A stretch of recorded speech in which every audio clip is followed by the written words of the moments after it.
people saying, battle rappers can't make music. But people realize, these niggas can make music. And at the end of the day, that's what we can ask for. All I want people to do is listen. A lot of battle rappers got punished with the curse, can't make music, because a couple of them failed. The only ones that got the opportunity to try to make music and fail. So now it's like the whole dark cloud under the battle rappers. Play this song and there's no bars on there because I'm just trying to, make you dance. You're gonna be disappointed. And that's what happens with a lot of battle rappers. They haven't found the way.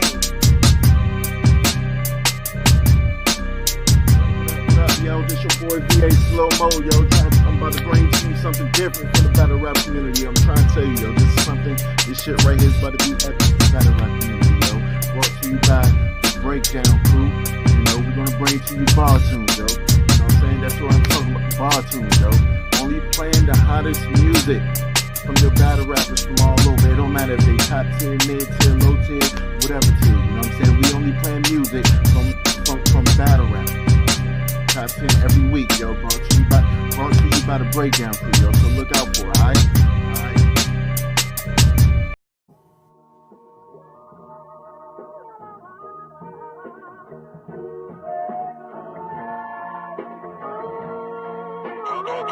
Got the vibe.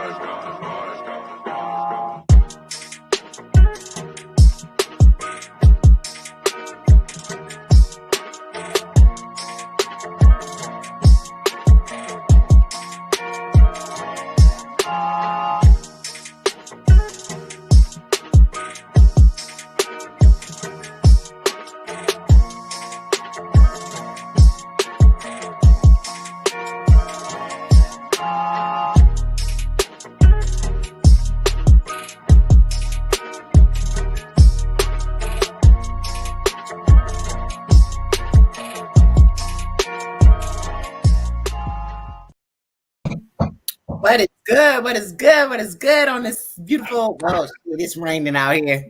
But we're happy to be here Sunday afternoon. It's your girl Wayne. I'm here with my brothers. Ray, real name Ray 313. Everybody stand up. Let's talk about it. Hi guys, I'm Mike. Hope you guys are having a great Sunday. What's going on, Mike? Don't start no shit this episode. Your ass could have ate breakfast before you got here. Taking your ass back to sleep. It was a weekend. I was kind of on a high. Blessings and Light podcast. Already. So listen, I got a stomach full of Cinnamon Toast Crunch myself. So, I haven't eaten nothing. I need to after this. Yeah, that's why I, hopefully I won't turn into Math Hoffa, but it ain't no body around the hit. But anyway, so the trailers that y'all saw, y'all just checking in. The trailers that y'all saw, we have bar tunes that will VA Slow Mo will be hosting those. I do apologize. Last week we were supposed to have the misguided guide for the guideless. So that's going to be very interesting. I really hope y'all support it and like it. It's a different type of show. It's a real friggin' show. Like we thought about that, put that shit together. And some of the topics, like I said, this is grown folks conversation, not nothing. We got Danny for all that controversy, but we just talking real talk about some things.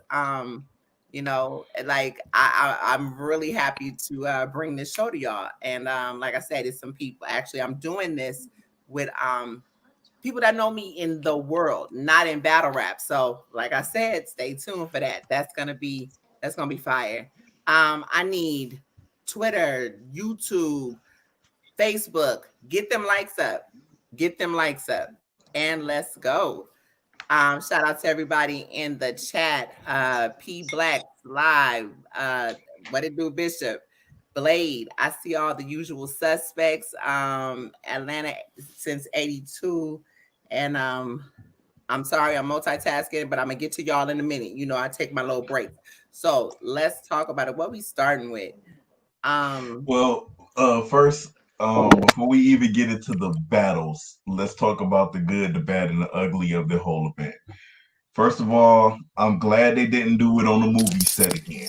Let me just say that. I'm keeping it real. This is battle rap. It's supposed to be for the essence. It's supposed to be for the streets, not the fake streets that they did Smack Volume 6 on. So I'm glad it wasn't on a movie set. On the I'm Bronx, glad. on the Bronx Tale set. Like we see the URL, y'all. Y'all getting the caffeine paper, so y'all getting all the best equipment and all of the up to date stuff, and now y'all getting movie settings and stuff. But that's not battle rap, so I'm gonna say that I'm glad that it wasn't on a movie set. That was the good. The bad, I'm gonna keep it real. Shout out to RBE, but they did the whole damp basement scene a lot better than what URL did. RBE did it better. The sound quality was even better. I was kind of upset because some of these battles, like K Shine sounded and K Shine sounded so muffled. First Well, round. K Shine sounded muffled because he had that jacket on over the mic. I understand that, but again, that's for the production crew to, when the chain is messing up they like that's something that when in production you let them know, that already. You feel me? Yeah, yeah. Something that I understand it went with the whole ensemble. It was the whole, aesthetics of everything, but maybe they should have put the mic in a different place and tested it before, which they normally do, tested it before they went on. Maybe it sounded okay in the building, but Mm-hmm. I could say the good, the flip side to that is he didn't have him nor Chilla had this huge echo, but all the other battles had the echo. Now, like you said, because that was such a huge space and the kind of the body set, I liked it because it did for me, I was kind of like, oh shit, this is kind of like body. But again, you have such a huge space. You got a sprinkle of people and that space, those are the sound quality issues. And for me, I like to hear the battle. That echo really fuck with me. And it just kind of made it to where I was not as engaged. I Mm-hmm. came back and watched the battles over again. But at that time I was kind of like, this echo is irking the shit out of me. So The ugly for me, I'm gonna say is, to me, this wasn't Smack Volume 7. To me, this wasn't, I don't know how to put it, but this didn't shut feel up, like Smack Volume 7. It didn't feel like back to the essence. Remember, the Smack volume was created because everybody was tired of the big stage stuff. We wanted it to sound like it was back to the streets where it was just only a couple of hundred people around, no gas, everybody getting the bars off. And to me, Smack 6 and 7, it wasn't it.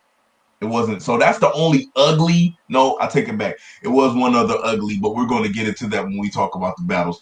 But overall, that was my good and bad and ugly of the event. Okay. I think I don't have an ugly. Like I said, it was just really that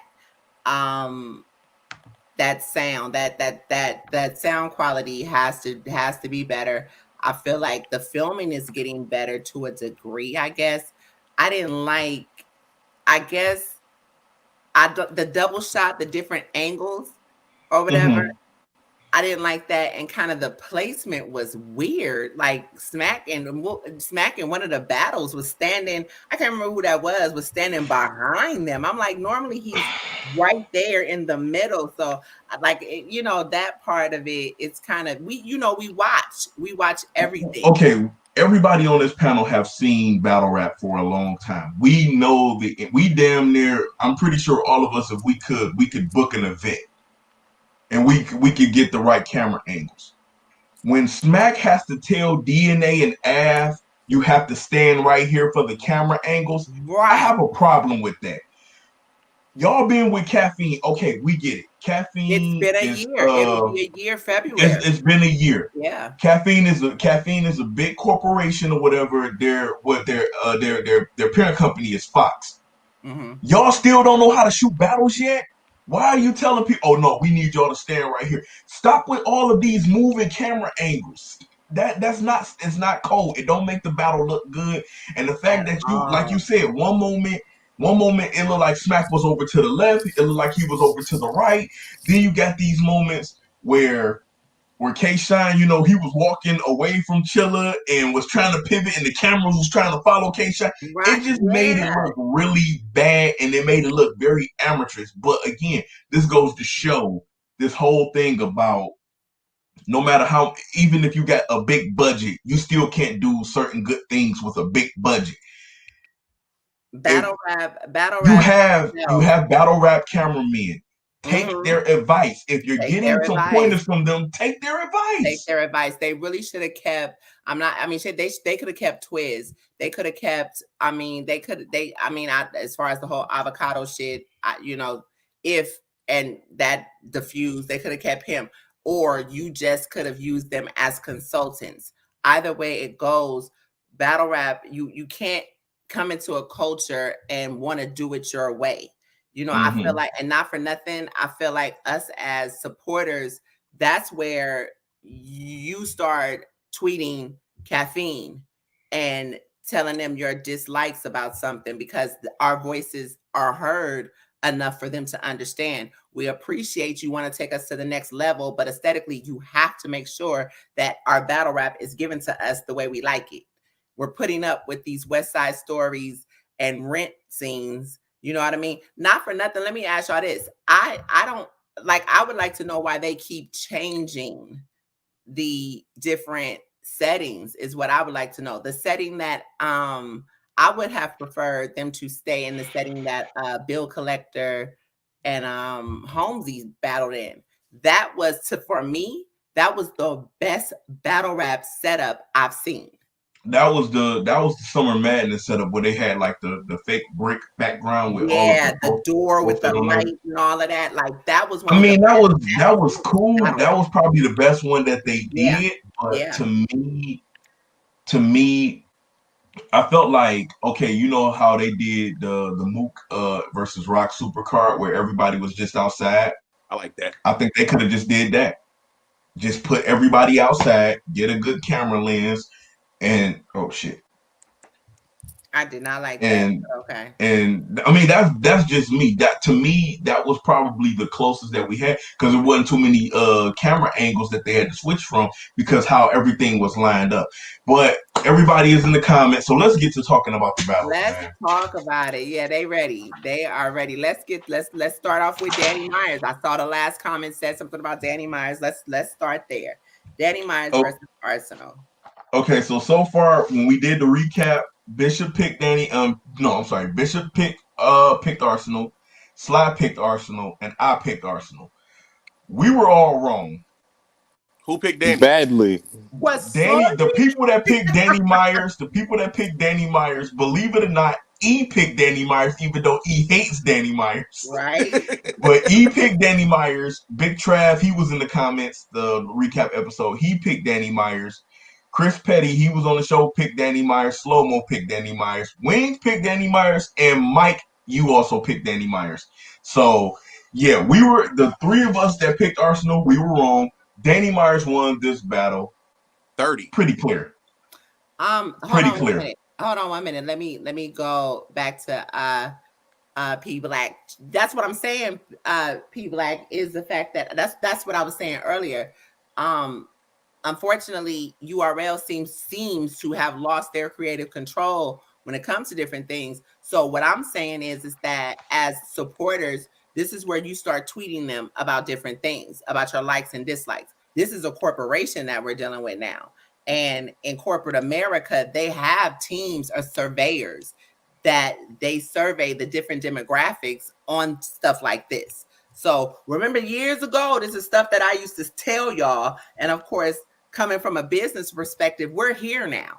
So your voice definitely matters more now than ever. If they're going to do that, they're going to continue to do that. That's cool. But can we have our battle rap our way? Question. You know what I mean? Because it is still, although we get it free, understand, they still get paid off a stream. So it's free to us, it's convenient to us, but we still pay the bills. I have a question. Uh-huh. Would y'all rather go back to us watching the $55, $45 pay-per-views and getting it back to what we had it before, or being able to watch it for free and dealing with the shit we got to deal with now? Let me ask you this, because Hold on. Because I would rather. I want to answer Mike's question real quick. Well, hold on. Oh, go ahead. Because I was going to give a different scenario. Real quick. This is just me. I'd much rather, like, at this point, pay for the pay-per-view. I'm with you. But the thing is, hold on. Let me add this in there, because this is, some people will watch this and be like, "You're crazy. We getting it for free." As I keep saying, you're gonna stand in line for Jordans or for the new releases for shoes. You're gonna go to a restaurant. You're gonna go to get the newest iPhone. You're gonna go to a dealership and buy a car. All of these things you're gonna pay for what you want. This is no different. I've seen posts and tweets where it's free. What y'all don't have no right to complain. People said that. Battlers have said that this shit still, it is not free. You want me to tell you? Hold on. You want me to tell you what you pay? Hold on. Yeah, we are paying, and I'm gonna tell you why we're paying. We're paying with our time. We're paying with our time to open up our laptop, sit there, and watch something. So I don't want to hear it's free. So y'all, because it's free, y'all should just be able to accept whatever it is we give y'all because it's free. That's bullshit. If somebody come to you and say, and this is what I'm willing to say to anybody that constantly keeps saying that dumbass shit. If a person comes to you and say, "I can fix your plumbing for free, but fuck your damn house up," then what? But it was for free. So somebody will sit you down and say, "But it was for free."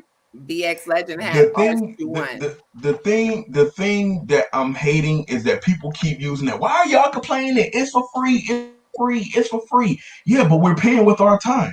We're paying with our time to sit up there, open up the laptop, sit up there, do all of this, watch it, write down bars and all this other kind of stuff so we can come back, give y'all a breakdown or anything like that because people respect our opinions. So when you say, well, it's free, I don't care. Even if something is free, people are still going to complain about it. Mm-hmm. If you go over to your family member's house and get a plate of food and the food trash, even though it's free, you still go complain about it. That's a fact. I remember Thanksgiving, my auntie messed up the greens. They were soapy as hell. We complained about them shits. And they was free. So we got to stop with this whole notion that, you shouldn't complain because it's free. Because I guarantee you, it's not one person on this planet that don't get something for free that have a problem with how they got it or what it is that they received. Mm-hmm. But anyway, Ars was not clean as Danny, but Danny was beatable first and third. What y'all feel about that? Well, Ars didn't beat him in first and third. Danny won this battle. Whoever said that, accept it, nigga. Danny won the battle. This is the dude on the show who was notoriously known for saying no to Danny Myers. He won the battle. Danny had that angle about, you know what I'm saying? He said it in Face Off too, about Ars saying shit, but never having anything memorable that he says. And then he was super correct.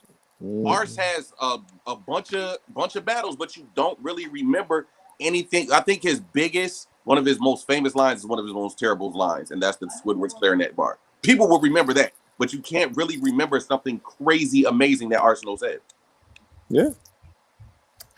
Peter, name the I name. mean, I don't remember the bar, but I do remember him taking off the belt on New Jersey Twerk in London. That shit was fire. Pay-per-view because of bootleg. But you know what the crazy thing is? Realize that you can bootleg the caffeine too. So the crazy thing about that London battle is that, like, he had an incredible second round, and we remember that it was incredible, but we don't remember shit that he said in that second round. Yeah. Atlanta since 82. Check this out. After we get through the recap, save that question. I need you to repost that question when we come to the next topic, because I'm definitely going to ask a question in regard to that. I keep seeing this same topic. I see bloggers and other media outlets talking about, but I agree. I feel like they I'm not gonna say that they sold the culture. They did elevate it. I can watch this. I'm not mad about watching Caffeine and the battle rap on Caffeine because again, for me, I never was. I'm a cultural fan. I'm not a fan of leagues. I love battle rap. So for me, whatever that looks like, I can deal with it as long as they come prepared. You feel me? As long as I can understand it, as long as I can hear it. Now, I'm not saying because they've shown us that they can actually have pretty good sets. I just wish they would pick one and stick with it. And the theme is just going to be the theme because no matter if it's a Summer Madness, no matter if it's a volume, no matter if it's a gnome, all this shit going to be in this small room. So, I mean, the theme of it, decorate the goddamn room and let's leave it there and stop changing the shit around because, I'm tired. That's the inconsistency with that is like, y'all are hit and miss there. And if that does play a great deal for us in battle rap. So hold on, let me read this comment real quick. Sly said, "Watch them niggas, cuz at the Calico battle, that was memorable." Oh God, salute to Killer Chef. What it do? Yeah, our attention is monetized. Absolutely, absolutely. Yeah. So, like I said, as far as Danny is concerned, and what I felt like Arsenal was talking. Arsenal definitely was talking, but it just was not enough. It really wasn't enough to me. Think so? I just felt like, Arsenal did what he does. Lyrically, he was better, but I just felt like with Danny creatively, do I feel like this could have been a beatable Danny? Yes. I'm not saying that. I did like his angles that he took with Ars. Blade, like he said, Ars versus Mrs. Myers. You knew that he was gonna go there. That shit was funny. But again, it was predictable Ars. Yeah. Go ahead, E. Let's get it, man. We're being nice today, Auntie. Arsenal was terrible. I'm sorry. Let's get it. Arsenal was terrible. My petty. It is what it is. I need It's y'all to crazy. activate It's my crazy. petty. It's crazy because on this show I said I had Danny winning, which he did. And then when I did my personal show to some homies, for some reason my dumb ass picked Arsenal, and I was just like, wow, I was retarded on that one. But also, I'm not taking nothing away from Danny Myers. He won that battle clearly. Period. Arsenal was filler R's. It looked like he didn't have much to say to Danny, really, like at all. He was trying to somewhat recycle the whole crackhead Vicky angle. That's out. I'm done with that. Throw that in the trash with the 10K. It was funny. I mean, it was cute. It was whatever. I liked the whole sculpting the angel dust line that he did have versus Danny. That was a firebar from Ars. Like that was a firebar. I mean, I didn't like his disrespect. I mean, I have to say, when there's certain things like certain people love believability and they favor shit like that. With Arsenal, I love the fact that he gets so disrespectful. Like, well, he hasn't done it in a while, but what I loved about him and QB's level of disrespect is ungodly when they get in their bags. You know what I mean? So I used to always look for that. In this case, Danny, and I think I said that during the show too. Danny has a level of disrespect that he can go to. So with this battle, Arsenal needed to do something else. And he didn't. Last point I wanted to make. URL events ain't shit unless Black Market Media directs them. Period. Well, there it goes. We talk about the scenery. How did Black Market Media make a pitch black room look fire? That shit looked fire. I can't front. But again, just to piggyback off he said, Arsenal wasn't good in this battle. I think everybody predicted that he was going to attack Danny Myers' wife throughout this battle because he really didn't have like an angle, and that's what we heard. We heard just 3 rounds of him talking about Danny Myers' wife, 3 rounds of him talking about Danny Myers' wife, and then of course he addressed the whole Ray Swag thing, but but Danny had already beat him to the punch before he really addressed it. So right. But this is why, for me, the personal shit it's a cheat code, and I don't give a whole lot of light to that. This comes back to When we have these battles with personals, okay, some of y'all love the personals. For me, if it's already been a couple of personals, like I said, I don't feel with Danny, nobody has done it better than B. Dot, Mike P, and who else? It was one other person. They're not the ones Maybe I can think of. maybe just those two. Maybe it's just those two. If you can't reach that elevation of creativity when trying to come at their family, you talking Hmm. about his bastard son and all of this, leave that shit alone. I just Yeah. I take away for the personals. That's a cheat code to me. It's just as bad as filler. Yep. I'm over Well, it. they call Arsenal the filler king. So I mean, Right. So he just in doesn't, case we forgot. yeah, they got no. Shout out to Atlanta since '82. He said, "Oh wait, I just lost it." He said, Ars most of the time wins the first because of the disrespect. Rounds 2 and 3, he's gonna lose. He's nothing but filler." Yep. I agree. I can't agree more. Which battle we going to next? Um. Avid Well, y'all seen the event, so y'all tell me what was in order because I watched it and I didn't next. watch it in order. I can't remember the order. It was Avid Av and DNA was DNA. next. Having DNA next. Okay, so uh, in the recap, Bad Money had Av 2-1. Mike had Av 2-1. E had Av 2-1. Slow Mo had Av 2-1. I had Av 2-1. Wing, you didn't have nobody. You called it a debatable, safe ass pick. no, no, it's not. And I'm gonna tell you DNA, why. I'm gonna tell you D, why. No, it's not. No, it's for not. DNA, Chris had DNA 2-1 and Bishop had DNA 2-1. Okay, so this is where it's interesting. It's a preference battle. Thank you. Thank you. Hint debatable. Thank you. Actually a preference battle because I can see why a lot of people said DNA won this battle. I can't But too. when me and you talked last night, Mike, when I was at work, you Uh-huh. said you had Av winning, and I see why you had Av winning. This I is most watched it again definitely twice. a preference battle. And But I watched it again twice. And this is why I said debatable. So let me kick it off. So okay, I can see the debatable and preference. This is one instance because I don't like that shit either. This is one instance where I could say there was a preference. I have seen a lot of 30s, and initially when I went and watched it back, because I watched the event, but then when I initially went and watched it back, I was like, oh my God, DNA. I did feel it was a 30 at first. But again, this is me. I can't watch battles. I have to watch battles more than once. And I have a process on how I watch them. When I watch it now, I have to actually say that the I can give DNA a 2-1. And I feel like I can give a DNA a 2-1, and I would give him the first and the third. Is what I would give him. I could give Av the second. I feel like both of them had certain angles that hit for me. You know what I mean? But I mean the rebuttaling of the Gary, how do you even like, you know what I mean? How do you combat that?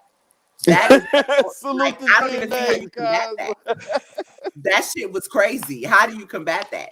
And then DNA, like the current, like there's certain shit that DNA does because he's a lot more cultured than most battle rappers. You know, when he does do wordplay, or when he does do current event bars, like the whole London street shit. That shit was fire to me. If you've ever been to London, you know why. You know, the whole that was a whole freestyle rebuttal. He basically the Park Avenue shit.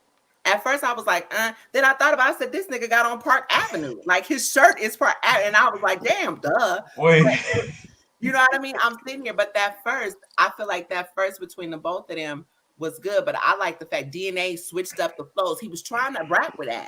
Because that's a lot of things that, you know, most people cannot rap with him. He switched up flows, like he showed a different level, and he was a lot more strategic than to me. I'm sorry, Wing. I'm just looking at the comments. They is wild. Well, at the end of the day, I'm trying to say something Dude to said y'all. DNA had the Robert Townsend mustache. Huh? Hold on, who said that? Somebody, Blake Brown said Gary had the Robert Townsend mustache. Oh, I hate y'all. Yo, Thanks a lot. Well, I'm trying to be this is my serious, thing so y'all about this laughing to my battle. right. I Hmm. feel like Av. Hmm. I like what Av did in this battle. I like the fact that it wasn't just a punch heavy battle for Av. Right. I like the fact that Av he counter wrote DNA. You know what I'm saying? Because DNA has been on this, you know what I'm saying, this whole I'm being me now, you know? Right. But the way that Av attacked that, like you're celebrating being you, so you're celebrating you doing stuff that you never did before. I like that angle. You know what I'm saying? Like the way that he attacked DNA and how DNA new style is. You know what I'm saying? I had Av taking it 2-1. I like I can see why people gave it to DNA. I can see that. But preference wise, like I like Av's material. I like the fact that he was able to break him down the way that he did in his, this new DNA, this no gun bar DNA shit. Shit, Av even went 2 rounds with no gun bars. His damn self. Right. Right. You know what I'm saying? And I hate Yeah. DNA fighting stance. The way DNA started punching at the beginning of that first round, I was like, you'd probably get beat up again. And the Av had that bar. He said, I beat Corona. Something about I had a fight with Corona. You lost a fight in Corona and lost your You tooth or lost a some tooth, shit yeah. like You that. lost a Right. tooth. That was That fire. bar was Yeah, fire. I That had a was fight with Corona, fire. and you lost a tooth in Corona. That But was see, absolutely but fire. The but aqua, but then too, his whole little approach. I like DNA's whole approach with the Aquaman bar in the first two, and then that kind of set the tone for me. Basically, he can fight out. He the only one that can talk to sharks. You fight off sharks, but and that's true. I don't know anyone who's ever done that, but at the same time, that's what they say. I watch a lot of nature channels, a lot of right, shark, wildlife Like hit shit him on the like that. nose. Yeah, and hit him on the nose. yeah. But I liked that approach. I did. Go ahead. I'm Um, sorry. I had DNA winning. Like I gave the battle to DNA. I thought Av was good, but to me, this wasn't a battle. Okay, I get what you're saying, Mike, that he was doing a lot of counter writing Well, Bishop, towards you what should have DNA was pulled the saying. fuck up. I don't want to hear it. But to me, this was not the right time for Av to try something new. But I I felt it think worked. Av. I Not with think. DNA. I mean, it was effective, but to me, it wasn't effective enough what DNA was doing because remember we killed DNA when he first came back and he was trying this approach with no guns or whatever, and then a couple of battles later we see where DNA has progressed to since this coming back with the no guns approach or whatever. He's gotten better at it. I think Av probably should have. It was almost like when we said how we killed Rum Nitty in the Tay Rock battle for using an angle because we was like, you're not an angler. You picked a bad time to use an angle versus Tay Rock. And you didn't do it effective enough. On Av's stance, it was effective, but to me, it wasn't effective enough because DNA by that time had already perfected the I'm not about to rap about guns no more. I'm about to rap about my life, but then at the same time, I'm about to break down everything else that you've done and and basically shine a light on your career. I think a lot of people took that approach in a lot of the battles or whatever in this event, but to me, I gave the battle to DNA because that's just me. I gave the battle to DNA. I I thought I DNA did did it. too. I gave Av the first round edge, but uh-huh. DNA in that second and third, I was like, I don't know what Av was gonna do to come back. DNA's third was crazy. That was Yeah, ridiculous. yeah, That was he OD'd on like ridiculous. the highest of drugs. Like I You was know what? just like, I'm Scotty. gonna tell you this. What fucked me up so much about DNA's third? Not to cut you off, Wayne. This Uh-huh. what messed me up so much about DNA's third. That when he finished, I thought the battle was over. I completely forgot Av had a third and didn't go yet. Yeah. And then when Smack said Ab is on you, I said, "Oh shit, Ab still got to go because DNA wild out in that third round. His man, DNA third was Now crazy. let me ask y'all this, because I'm gonna go back to Scotty. I'm coming back to your question. Hopefully you can answer for me, because or y'all can answer for me. But okay, the Beasley House and Harry Bars, that was in the second, right? Um, I I'll think have that to was go in the back. second I because think it was in the second when I he believe that, mentioned because Beasley's I house. saw that too, where he said, I agree, they did not want to react to the Beasley House shit. That was that was crazy. I'm For not, believe it or not, it was all battlers there, so it was some biasness played, of course. especially I saw what everybody meant about the Jada Nightwing and Twerk battle, but we're going to get to We'll that. get to that, right? And then also in the second, Niggas finna hate me The for Peter my take Guns on and that. Lord Tariq reference, like that shit was, that was dope. So that's why I said, like, I felt like Av could have won that second, because he had some crazy shit in there. The only difference, like I said, to me, it was good enough to where he could have. And not for nothing, DNA did go off, but at the same time, I felt like what he was saying in that second round, and I think that's where he was doing more of the ab flips, right?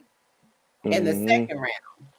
He did them all throughout, but I felt like that round, I'm like, some of the stuff I've heard before and it was cool, but it was just kind of like, I like the way he put it together, but I felt like Ab could have, for anyone who feels like it could be a debatable and they wanted to give him that round. I felt like I'm not gonna sit here and say that in my opinion, I'm giving my opinion, it was clear to me, but I can see why. Mm-hmm. That's what I'm saying. I can give him a round, but I also am definitely giving DNA this battle, because at the end of the day, yeah, I like the fact that Av tried something new, but this ain't the nigga that you try that with. Yeah, This is just not the nigga that you try that with. The thing is, I'm not mad at him for trying the new because I felt everything he was saying. I yeah. did too. It I was did almost too. definitely an Uncle Av to nephew DNA talk. It was just that DNA in that second and third. It was just like, Yeah. It It was was like Av, just I that don't know nephew what you DNA was saying, doing. also. I'm It a was just grown that ass DNA was man also an now. uncle too. Yeah, nephew said, Yeah. I'm a grown ass man now, and you can't talk to me like that. And uncle, you still in the wheelchair, take that and push it. Yeah. Yeah, he DNA. got surgical. I really Yeah. hated Mhm. his mustache. Yeah. His mustache was fucking terrible. It was weird looking at DNA Leave with that DNA I mean, and alone, man. we Let that talking man about rock us. his James mustache, swears mustache. that man. man Yo, He in a mustache. better he in a better place. He in a he better got place in his life. like, and I, you What's know what? going on, Danny? I guess Hey, it's weird hey, Ian. seeing DNA at like 17, 16, 17 years old, and now seeing him with like a little Hitler mustache. I'm not Like, beating and I was like, around the yo, it's bush. kind of That wild. Like, listen, that don't have nothing to do with beating around the bush. It just has to do with the fact that I'm giving two perspectives. All I'm saying is that I'm saying I had it clear. But what I'm saying is that, yeah, you can't take away, because it wasn't like he was ass, and not for nothing. This was a hell of a fucking fight to me. I like this back and Mhm. forth. But I just feel like, yeah, for people, because I'm what, okay, the opinion that I'm giving, I'm looking at tweets, I'm Mm-hmm. looking at Facebook, I'm looking at other social media, and I Mm-hmm. am seeing some people who gave Av 2-1. Their Oh yeah, family it's out there. gave. And Yeah, it's so out there. I am taking those things into consideration, but I'm gonna keep it a buck on how I feel. I mean, initially, like I said, shout out to Bishop, because I talked to Bishop and I was sitting here like, oh my God, he just got 30. And Hey, then BX, I can't let you say that about Wade. We ain't getting compromised. We ain't getting my compromised. nigga, ain't a compromise how? Who paying me? We don't do that over here. I'm We sorry. damn sure don't Mhm. do it. I'm not doing that at like, Ain't all. no ain't no Not for maturity nothing. Let me candidates. tell you, Ain't I no talked to maturity the man and candidates I had over here, already man. told him I had him losing. I Ain't like no. I don't play that shit. I told him I had him losing. He told me what he was gonna say. So I already knew. But at the Yeah. same time, I gotta hear it. I don't listen. You can go all the way back to the start. I have never went against DNA. I know his potential, and I never will. I never will. I just feel like that is a battler. A lot of y'all niggas know. Y'all used to chastise me for going against DNA. I'm not. I've never done it, so I say trill to mine. Ain't nobody fucking compromised because you feel it's a 30. I'm saying I can give him that round, but ultimately, hell, I got DNA winning at the end of the day. Either way, it was a great battle from both. So It salute to really both. was from both Yeah, sides. it was a great battle from both of them. This was I'm one not of the more even battles of the night. That's for certain. Yeah. Yeah. I've never really been a big DNA fan, and I've been vocal about that. Oh, yeah. But I can't take away what somebody does great. Yeah. You can't. You know what I'm saying? That's So the same salute. with me and Danny Myers, Mike. The same thing. Yeah. Well, I can't. I'm not taking that away from you because I'm not the biggest fan. Like, nah, we gonna call a spade, bro. Like, Yes. This is what it is. Man, So living up. Slide in the even comments like fooling. I He said seriously DNA when Fat Cat Nichols 30. yeah, this was and shout out to Geeky because I saw him in the comment. I mean, and on Twitter feeling away too, and it was like, come on now. So what was next? What was next? Shine and Chilla. Shine and Chilla was next. Now, Okay, so in the predictions, go ahead with the predictions. Go ahead. in the predictions, Bad Money had K-Shine 2-1. Chris Petty had K-Shine 2-1. Bishop had K-Shine 2-1. You had Chilla Jones 2-1. Wing had Chilla Jones 2-1. I had Chilla Jones 2-1. Slow Mo and Mike, they went the easy route. They said debatable. When shit about this debatable, nigga. It wasn't a damn thing debatable about this battle. I'm sorry. It wasn't a damn thing debatable about this battle, man. Listen, in the face off, I hollered. I liked K-Shine's rebuttal. Hold but on, when that man said, "Hi, you the big dog, you 5'5", I hollered. I friggin' hollered. And I'm like, listen, he is so right. That shit is funny. I like the way he came back around, but I like the fact that, and that was complete freestyle. I like the fact that, he did that. Like, and not for nothing, Chilla was hella confident. He was hella confident. And here's another battle where some people feel like K-Shine did win this battle. K-Shine ain't win this fucking battle. I'm going by what I see. They said that in the second and the third, we just didn't understand what K-Shine was saying. People can kiss my ass with that bullshit, talking about something. Y'all just didn't catch it. Look, we caught it. We seen K-Shine damn near go undefeated for 2 years. Somebody tweeted something about 3 years. 3 years ago, he lost to Hitman Holla, so stop that shit. We seen K-Shine damn near go undefeated for 2 years. He lost to Nitty. He ain't lose to no fucking Mike. I told you don't start this damn show with that bullshit. First and second. He did not lose to Nitty, Mike. He lost. K-Shine beat Rum Nitty, Mike. I told you don't come on the show starting that shit. He lost the Nitty. Anyway, the man lost this battle. I'm not trying to see nobody. If anybody is tweeting K-Shine won this battle, they are NWX or they are related to Anwar. This nigga did not win this battle. I hate you. At all. K-Shine, look. K-Shine gets... Damien, I don't really okay. Here's my thing. I don't recall anything that he really said in any of the rounds. The only thing I took away from that is him boasting about being big dog. Like he was more so taunting Chilla than he was rapping. And maybe I'm wrong, but that's what I took out of it. Like I didn't really get a whole lot of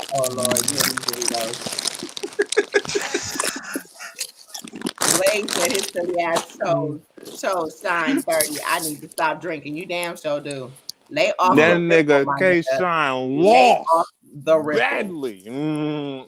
Look, I'm gonna say this, because Bad Money was on the panel, and Bad Money was one of the people to pick champion of the year. I think it was the first and the second year. I don't know if he was on the panel for the third year, but the one thing that he said was, this battle really is not going to determine anything. This battle determined everything. It really does. If really Chilla does. Jones is not champion of the year, when that shit comes up, y'all thought I had a problem over that Ill Will shit last year. I'm gonna have a big problem. I'm gonna have a big problem over the Chilla Jones thing. There's no way Chilla Jones should not be champion of the year. I second that. Nigga said, a nigga told the nigga, niggas trying to say, you gonna win how many rounds tomorrow? I'm a 3-0 you. You are? Yes, For real? he did. Bet. Yes, he did. And the Yes, thing he is, Chilla did. said, yep. And that's what happened. Like, it was just like, and when Sean went in his first round, I was like, this is You the know what? lightest thing I ever heard. I'm gonna also say this. I'm gonna shout out to Slizzy, because Slizzy been on the panel a few times with us, and everybody was killing Sue Surf for being biased for K-Shine and not giving Chilla Jones his credit. But Slizzy said that Sue Surf is the most biased commentator that I've ever heard in my life. And I commented underneath that post, and I told Slizzy, I said he's fitting right in. Because it's a lot of biased ass people that's in battle rap media. You He's know what it? fitting right into the mold. You know what it Of is, right? course. He It's covered his his homeboy. years. It's his homeboy, so he doesn't want to say my homeboy got 30. He don't want to say my He don't, homeboy lost. dude. No, look, this dude wouldn't admit that anybody lost. If anything, I mean, he barely admits when he lose. Like I Ever. said, He doesn't. when I'm at Champion in a couple of weeks, there's something, and I told you, Ray, there's a little tidbit that he kept that he said during the battle and he said during the face-off. That narrative for me is like, we got to stop this shit. I do love him as a commentator now, but miss us with that bullshit narrative that you trying to bring. I don't like it at all. And at the end of the day, you gotta, these aren't your friends anymore. You done stepped into our world now. You know what I mean? You gotta be for real. You gotta be 100 about it. And if not, shit, motherfuckers are seriously going to call you on your shit. That rebuttal in that first round.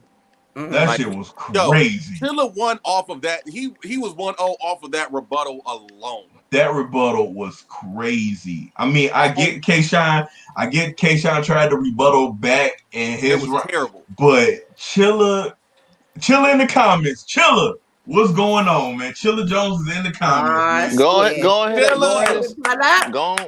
ahead and send him. You know what, Chilla? I'm glad you pulled up because I gotta ask you questions. You ready to come on, man? Go ahead. Pull Chilla up, man. Pull Chilla up, man. Bring Chilla up, bro. Hold on. Go ahead and send we him got the some link, things man. to talk about, Chilla. Hold up. I'm sending him the link right now, but y'all continue.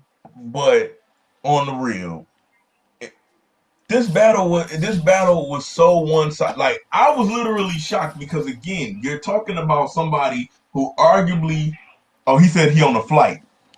Oh damn. Okay.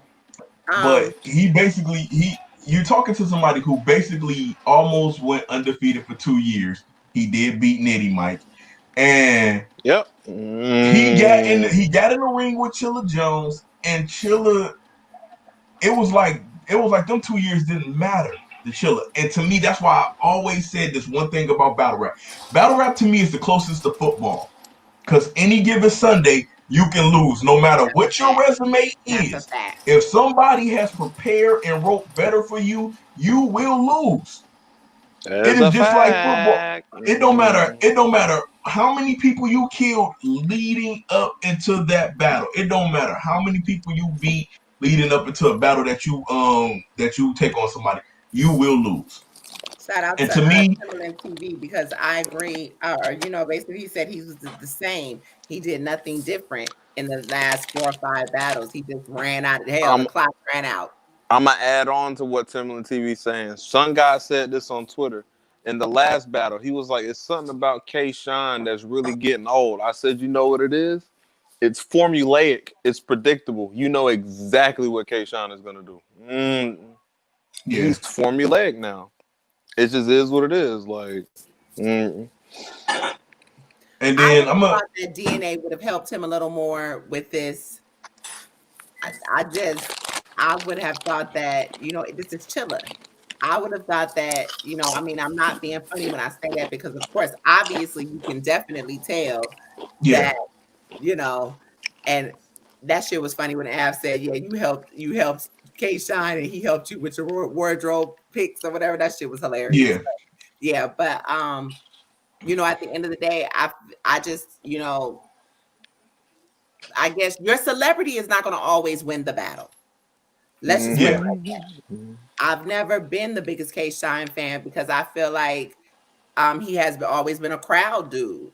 I feel like his bars have been mediocre. He stepped it up a lot. He has. But this was a battle that you were supposed to step it up a whole hell of a lot more. This is a battle where, bars over persona and believability did not win. So it's possible. When we say, y'all always talk about that believability shit. They said you loud with the crunching, man. You loud with the crunching, brother. He is on his disrespectful shit. That 2021 battle and the results are already in. I mean, like I said, to me, this was Chilla taking another step. Like Chilla is taking another. Chilla, I'm gonna tell you this. Out of all of the people that had a start in URL and then left URL and then came back 10 times better, I think Chilla probably is the most improved person that did it. Like you can give like a little bit of kudos to JC or so on and so forth, but Chilla, he left.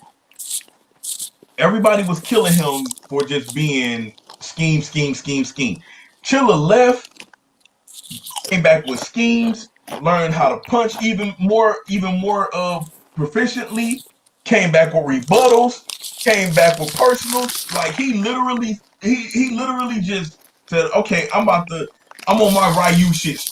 I'm about to just go around every Your I'm about to ass just is go around. loud with that damn crunchy.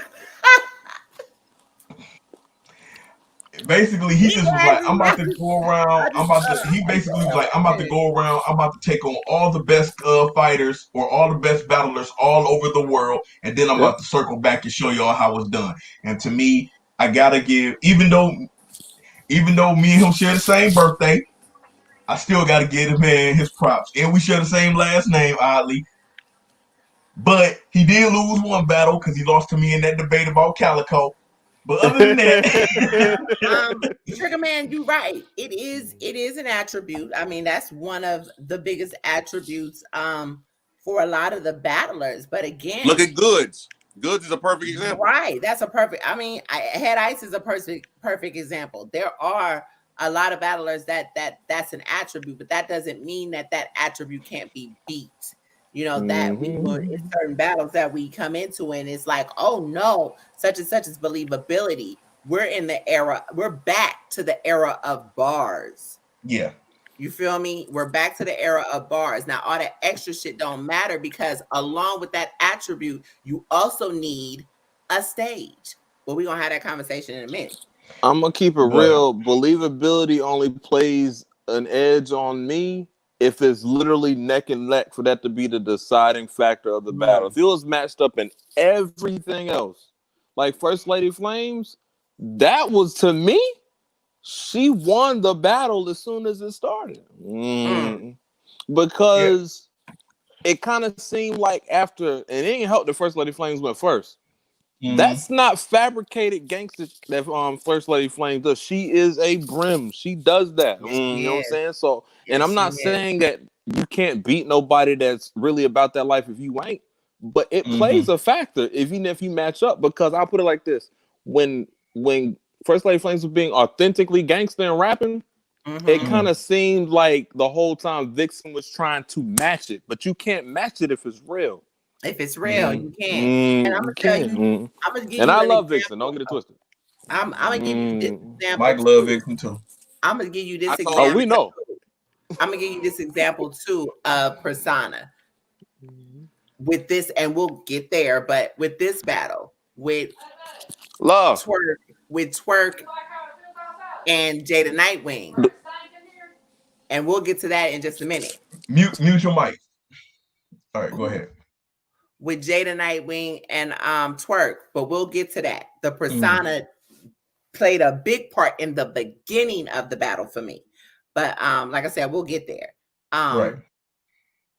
Yeah, so as we were saying, back to I mean, I don't really feel like there's much else to say. It's not much else to talk We about. know Chilla that Jones we know won who won. this battle handily. He won this battle handily. I liked everything he did. I liked the Matrix breakdown he was delivering. Like I love every approach he took in this battle versus K-Shine. I loved every approach. Now, I want to say this. Everybody is clowning him for calling out Lux and then turn around and calling out Kid Chaos, and it was like, that doesn't make sense. It makes perfectly good sense. Why? Because you're calling out somebody you basically got to collect all the 7 Dragon Balls to get. And then you're calling out somebody who's basically young and hungry and want to smoke.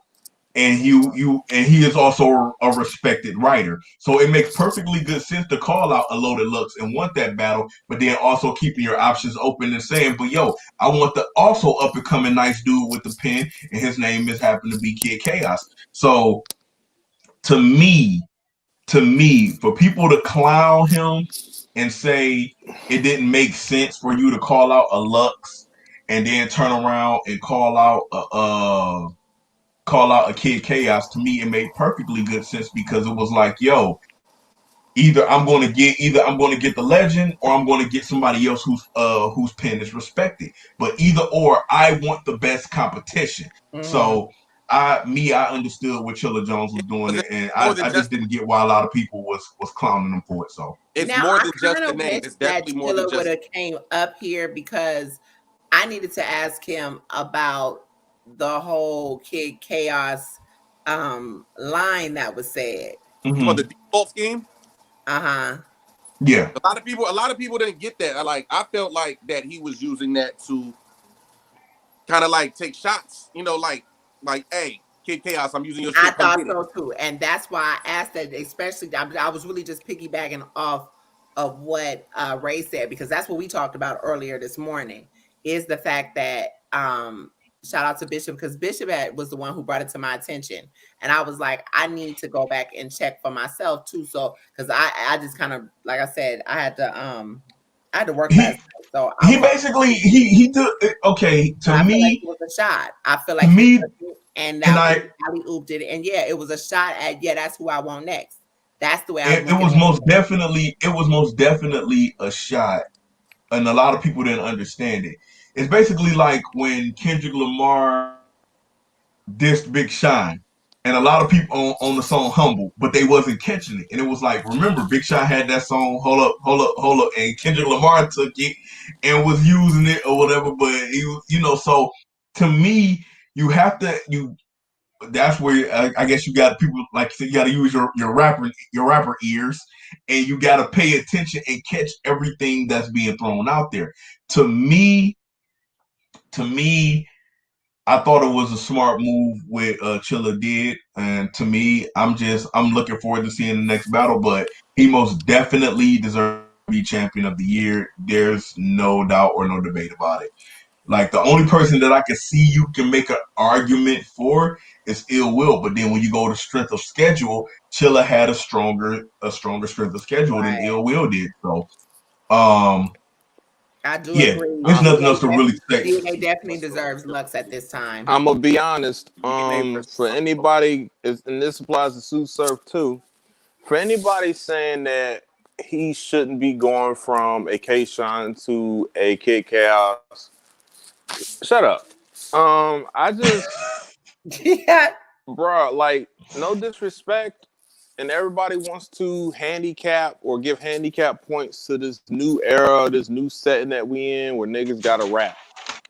All of y'all came from this. Yeah. I'm not mad at Chilla Jones who won the battle Kid Chaos, because let's keep it real. Of the battles that we like to talk about and go back and watch, who's involved in these battles? It ain't the vets. I promise you that. I'm gonna tell you, hold on. I'm gonna put it in surf language. It's like basketball. The Lakers still won the championship with the crowd or without a crowd. The Lakers still won a championship in a bubble or without a bubble. So this whole notion that you can't go, well, it don't. Shouldn't really matter like that because of the simple fact of the reason of A, B, C, D, E, and all that. Look, when the UFC is putting on an event, if it's a crowd, no matter if it's nobody in there, those are wins and losses that still counts on those guys' records when they step in that cage and walk out of that cage. Period. Right.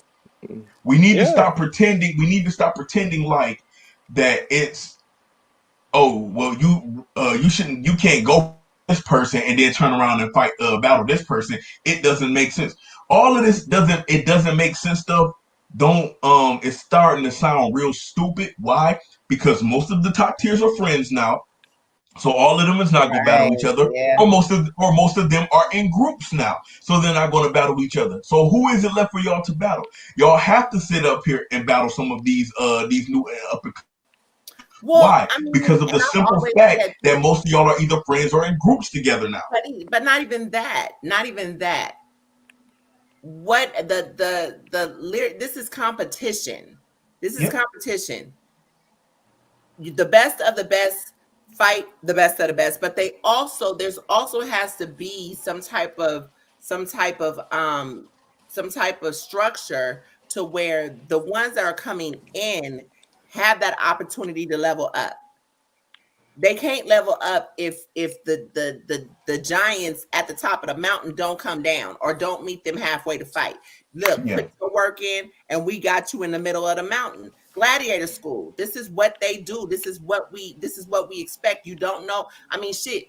When Top and them came in, when John, this is what they've been doing for years. Now, Mhm. if you feel like these niggas ain't nice enough for that and they still have to put in work, that's cool. But I feel like now more than anything, that is is a fucking excuse. Now, to be honest, Wayne, I think the majority of the top tier dudes are scared of these new guys because regardless, I mean, shout out to How Mickey the hell Facts. did I get here? Shout out to Shout Mickey out to Battle Facts. Rap Stats. Oh, I ain't mad yet, but shout out to Mickey Facts. But Mickey Facts said that it was another class that he felt was a little bit better than this class. I don't see it. I don't see it. I think this is probably one of the best PG classes that we've seen in a long time. And Mm-hmm. a lot of these dudes are scared of these guys. But to me, I feel like this: you're already established. You're already a legend. You're not going to lose your spot if you take an L to one of these guys. But you can't also turn around and if a person who's not scared to come outside like a Chilla Jones saying, well, if I can't get Lux, then I'll take a Kid Chaos. He's basically letting y'all know it's okay. Battle them. It's not that bad. I'm willing to take anybody because, like Wayne, like you say, this is competition. You want to look for the best competition. You want to be there and see who's going to push my pen to the absolute max, and I know they're going to get the best me, and I'm going to get the best them. Period. Right. Let me say this real quick. Shout out to Battle Rap Stats. Listen, Battle Rap fans, go to bars, and I'll actually put up the post or the tweet real quick. They have a chronograph where basically they do a whole little breakdown for true battle rap fans where you can see the ratios and it's like a whole point system. It's really cool. They've been doing this for a couple of years now. If you're interested, definitely go to battlerapstats.com and pull that up and see what's there and contribute. I'll put up the tweet in just a minute. Let me get on Twitter and copy it real quick. You know what? I'll do this now. And then I'll put it up for you. But I just wanted to say that real quick. I'm sorry. Yeah, the Brotherhood making moves major. Yeah, the Brotherhood is definitely a business. They are definitely a business. So we on to the next. Yeah, they are a good class, and I agree. I feel like they deserve chances. I mean, shit. You just saw Easy. I don't really care what nobody say. I feel like that is a debatable battle. I can give it to Easy more than I can give it to Top. Let me just put it You that make a good point, Sly. You really do make a good point. So let's go to the next battle. I'm still, I mean, shout out to Suge. I hope he's well, man. I heard he's not doing well or whatever. That's why the B dot battle was canceled. I really wanted to see that battle, so I am so disgruntled by you that know, battle. I'm gonna still go shout out to Suge, man. And B dot was in the building. B dot was in the building. Oh yeah, he's about to host. Damn near. The next battle was New Jersey Twerk versus Jada Nightwing. Woo, let's talk Okay. about it, guys. Look at cakes and pies. Okay, so let's run down. Let's run down the recap. Now this was probably the most comments that I had got from the recap on this battle. New Jersey. Let's see. Calvin, he had New Jersey Twerk 2-1. Bad Money had New Jersey Twerk 100-0. Slow Mo had New Jersey Twerk 3-0. I had New Jersey Twerk 2-1. Chris Petty had New Jersey Twerk 2-1. Wing originally had New Jersey Twerk, but then she jumped in the middle and said debatable. Blade Brown had Jada Nightwing. Mike had Jada Nightwing 2-1. Bishop had Jada Nightwing 2-1, and E had Jada Nightwing 2-1. Jada Nightwing won this battle. Clearly. I was wrong. Clearly. I was wrong. Hey. Hey. I'm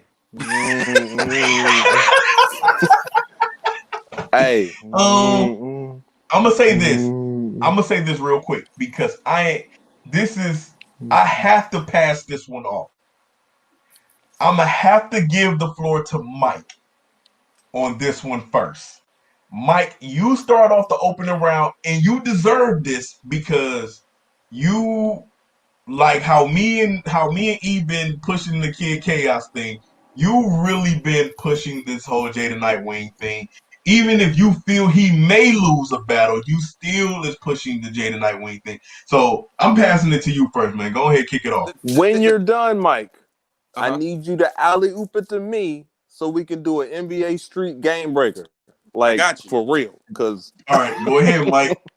This is the thing about Jay, and I've said this about Jay many a times on the show. When Jay has something special about him. The way that he writes, the way that he is poised on that stage, he doesn't get shook. You know what I'm saying? He does not get shook on that stage. He stands there stone-faced, and that's what draws people to him. He has this aura about him. Like, when you watch him, you're like, yo, this dude ain't fazed by shit. And you see his size and his stature. He's a big dude. He's, you know what I'm saying? He's like, what, 6'2", 6'3", a good 250 maybe, and then you hear his voice. He has this commanding voice. Well, he said he was. Then the way that he said he was 6'1" in the battle. Yeah, he said he was 6'1". Yeah, Twerk asked him how tall he was. He's like, "What's like 6'1", and he Oh, somewhere around there. I just know the nigga's taller than me. It feels like so, but when he writes, Jay's such an intricate writer, and I feel like that third round, I think it was the third round where he spoke about, you know what I'm saying? He kind of like spoke for the writers in battle rap in that third round. Mm-hmm. You know what I'm saying? But Jay's one of those type of writers where you catch it, and then it kind of like hits on the second watch. You catch it, and then it kind of like it has to sink in a little bit. Now with Twerk is explosive. You know what I'm saying? Twerk is a very, very explosive writer. I actually, in the back of my mind, I was like, yo, Twerk might take this. But Jay knows how to be dangerous without coming off dangerous, if that makes sense. You know what I'm saying? Like, and he knows how to angle and break you down in a way that other people really don't do. I think the only person I can think that really does that right now in URL is probably DNA. He has that same type of effect when it comes to his writing and being able to break somebody down. You know what I'm saying? Like, I was very impressed with this battle from beginning to end. I was proud of Jay. Twerk did incredible up until that third round. I felt like part of Twerk's first round should have been actually his third. I feel like I agree. You know, and I think for me, I had Jay taking the first round because Twerk kept going, and it just kind of got dry for me. Got stale. Too long of a first round. but I can see if somebody gives that to Twerk. But I had Jay taking the second and third clearly. I had him taking the first as well, so it might be a 3-0 for me. I had a 3-0, but we'll get to my point. Real quick, hold on. All right, so check this out. Like this was a decent battle, right? So I agree with everything Mike says.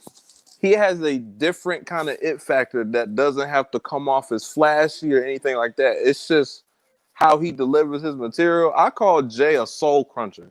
Because like you said, he says something, it'll hit. And as it digests, you be like, damn. Like, you know, it's like that. So I was like, when everybody was talking about, one dude got mad at me last night. I was loving it. But anyway, one dude got mad at me last night, and he was just like, how did you give Jay the first and the second? I was just like, bruh, Twerk had a few bars in the first that was crazy, but he wasn't shooting 100% that whole first round. So stop doing that. They act like since the crowd went crazy throughout a long round that it made the whole thing fire.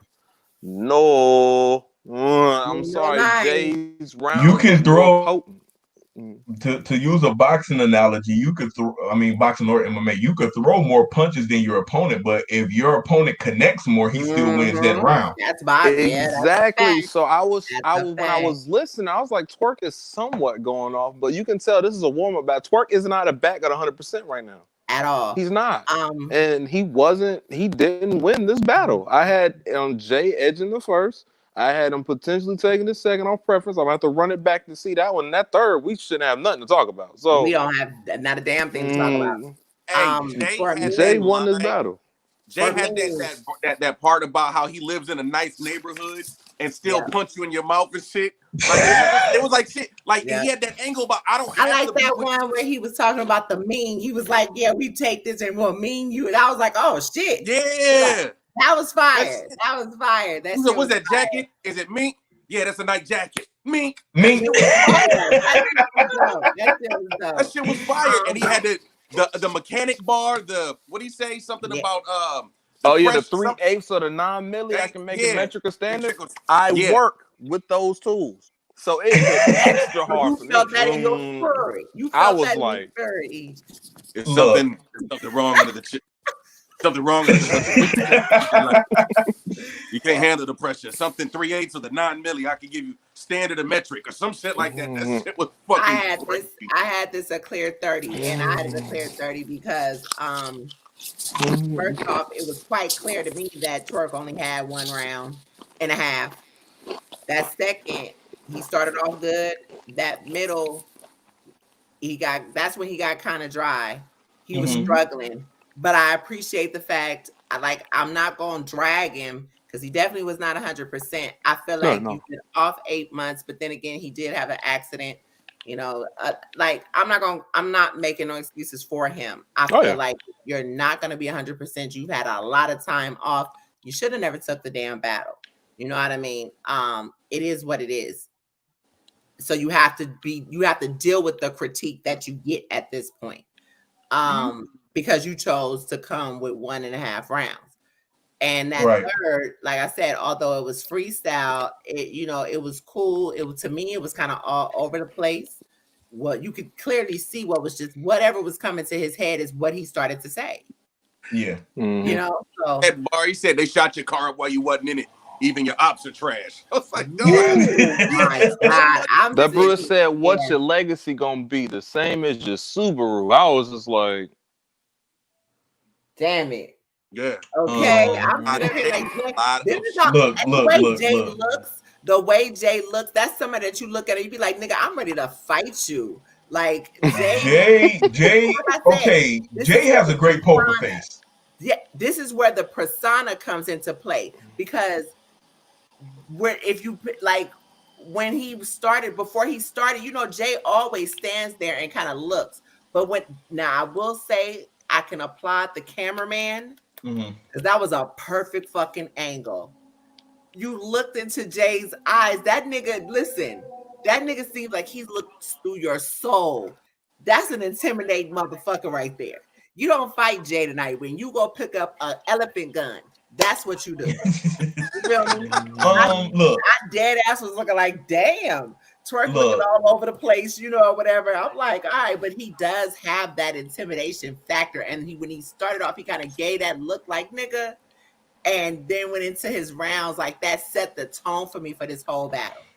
And he talked to him. Not for nothing. I felt like I can believe back in him again, because it seems like to me he's taken it a lot more seriously. I feel like he's definitely he's always been creative. Somebody had said something about him not really being very lyrical or creative. I don't Who, Jay? But I feel like he's becoming the total package, and not for nothing, he looked fucking seasoned up there. He really Jay has stood in front of some killers. Jay has stood in front of some killers. Prior to getting on URL, Jay has stood in front. And y'all don't know Goggle Jay. Y'all ain't seen Goggles Jay. So y'all missed out on a whole era with that one. But Jay has stood in front of some killers, and he's learned. And I think him going through what he went through against Ace Amin, you know what I'm saying, and choking, and people really getting on him about it. And when he got ready for the tournament, he knew that he had to really put 100% in, and he had to. That his first was lax, his second, him and seconds was average as fuck. Really? Hold on. Because I was about to get ready to respond to him because I haven't got a chance to give my response on this battle. Sorry, go ahead. Okay, so that facts, Timberland TV, that stall him out bar, that was one bar y'all forgot to talk about. The same niggas asking me to stall him out. But let's be clear. Okay, now where we probably are divided at, y'all three gave the battle to Jada Nightwing 3-0. I gave the battle to Jada Nightwing 2-1 because I did edge the first round. I did edge the first round to New Jersey Twerk. But here's my problem with New Jersey's Twerk second round. Scotty facts. I'm sorry. I just seen that bar. That was fire. That was fire too. Here's my problem with New Jersey Twerk second round. And I don't know why everybody is giving him praise for this second round. You cannot teach somebody about how to be a responsible battle rapper and what they should do with their career when you literally does not take your own advice. That is like a crackhead telling a heroin addict, "I am better than you because I do crack." No, you both have an addiction. Jada Nightwing, we killed Jada Nightwing on this show for choking. Mike has defended Jada Nightwing or whatever, regardless of anything. Third time. And bro, you literally choked in the third round after you did all of that preaching in the second round. And to me, I have a problem with battle rappers doing that. Don't try to sit up here and try to tell somebody how they should navigate their career when you navigated your own career poorly. You literally navigated your own career. Don't get me wrong. You have a bunch of fans. You have fire music. You have all of this other good stuff. But when it comes to the battles, you've navigated your career poorly. But then you do a whole second round about how somebody's navigating their career. Right. That don't make sense. It doesn't. And for people to sit up here and want to try to give New Jersey Twerk the second round off of that, like he was talking to that man. This should have been a round he should have been reciting to himself in the mirror. In the mirror, looking at that man in the mirror. He should have been reciting this to his reflection, because you cannot sit up here and talk about how somebody is navigating their career and you're doing everything wrong in your own career. It doesn't make sense. So Jada Nightwing most definitely won this battle. We not about to sit up here and try to downplay Jada Nightwing. I get it. It was New Jersey Twerk's return. Y'all was on gas station 10. I'm not gonna hold you up. I was slightly upset with how Danny Myers was overly gassing New Jersey Twerk in this battle.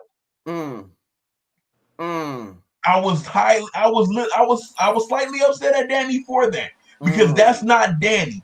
But everybody was happy to see Twerk. I get it. The man almost could have lost his life in that car accident. All of that other kind of stuff. We sat up there. We waited for him for his return. He came back. He gave us a few moments. Yeah. But let's be honest. He had a lot of dry spots, and then he tried to do a "let me teach you how to manage your career" talk. and you're the wrong person to give that talk, to be given that talk. I can imagine this ain't like when K-Shine gave Chess that talk. K-Shine can give Chess that talk. You can't. Like, Chess can't turn around and tell somebody how to manage their career in his next battle. Right. It don't work that way. I'm sorry. So we gotta be honest. I get it. He put it together well, but we can't give him brownie points for how he put something together, and you're not practicing what you preach. I'm sorry, but Jada Nightwing won this battle. Absolutely, clearly. Side note, that's strapped in. You know, being out here, being a Northwest resident, we have, you know, we got a couple battle leagues out here. We've had some big names come out here, and anytime somebody uses the word coma and Tacoma, we hear it 100 times. So a lot of people went crazy over that. That was so generic to me because I've heard it 100 times out here. Okay, but see, again, you've heard it, but you can tell people who have not. This comes down to people who don't go outside past the porch. They ain't been past the mailbox. They don't know they oversold that shit because it was twerk. That too, because, and I don't even think that they realized what they was even gassing, but that's another thought. Yeah, because I was like, this is super light. Sorry, guys. Yeah, he actually did get in. Like, we saw pictures and everything. Yeah, he had. Federal Way is only 15 minutes away from. Federal Way is only 15 minutes away from Tacoma, so it really wasn't that. He wasn't clapping them that far. So right, scientifically, it wasn't really going far. I mean, unless you take it to the highway, yeah, you know, with the traffic and everything and the lights, maybe an hour, but nah. And if you on I-5, now if you on the back roads, it might take a little longer. An hour to get where you trying to go if it ain't no traffic. But I felt that. I felt, when he said it, I was kind of like, really, was that supposed to be clever? I didn't. Yeah, really care and then he hit. Then he tried to hit the "I'm back," and I was just like, "This isn't. You're down 1-0 right now." He did have a bar in that second round about when he was he was trying to give the advice that he said to Jay. He said it's something about the championship. Go get the belt, Jermaine Jackson or some shit. Like, go get the belt, man. Joe Jackson. That shit was fire. I have to. Twerk had some shit, but like, he did have some glimpses. Like, I'm not gonna take that away from him at all. He definitely had some glimpses, not enough to where I felt like, oh shit, Jay is in trouble. I never felt that way. I just felt like, okay, maybe you did feel like this was the ring rust battle, but I don't know that you should have really did it that way. I mean, I'm not gonna say like Ray said earlier, taking certain battles, that doesn't mean that it takes you out the game. It may, it's gonna hit. It is a loss on your docket. It does more for Jay than it does for you, but at the same time, it's nothing wrong with that. I'm not mad about it but I'm not gonna give him any passes either because I feel like you should have definitely been 110. But I'm gonna say this, Damien. You said you don't win the 7-game series because you had an excellent game. At the end of the day, you need at least 4 to win. But you don't win the 7-game series with 150-point game either. So Jada Nightwing won that battle. Blade Brown says Jay versus Ill Will. What we doing? Gnome Summer Madness. I wouldn't mind seeing Jada Nightwing versus Ill Will. I like that a lot. I would not mind seeing that battle. And you know what? I would much rather see it on Gnome than Summer Madness. You know what I'm liking right now? I'm liking the fact that a lot of the battle rap media outlets are excited about what Jay did yesterday. I'm seeing so much praise to Jay because I think we all are excited, except for you. As far as this, let me go with what I'm saying, because a lot of us did count him out, and I will say that this is one person that I felt like they were attempting. Now, like you said, he's had a lot of matches, the ones outside of URL that folks aren't paying attention to. So when it comes to URL, the care that Norbs took with him to make sure that he continued to get plates. And then after Norbs left, they kept, pushing him to continue to battle. I feel like this is the one instance where, continuing to feed him plates paid off because he took it seriously. Yeah. I mean, he's been taking things seriously for the past year. Right. You know, so the thing I like about the Ill Will and Jay matchup is literally Ill Will, I don't give a damn, versus Jay, I'm not moved. Like, Right. it's gonna be Right. what it's gonna be, sir. So who I gonna be want what? I want to see Jay. I would. You know what would be funny as hell? I could actually see Jay standing there with the rock eyebrow up, and Elwood with the mask on, just standing in front of each other. That shit would be like, I would be so ready for that. I want to see Jay And get back ask to the that. question: who does Jay go with next? Who does Jay get next? I like that Ill Will match.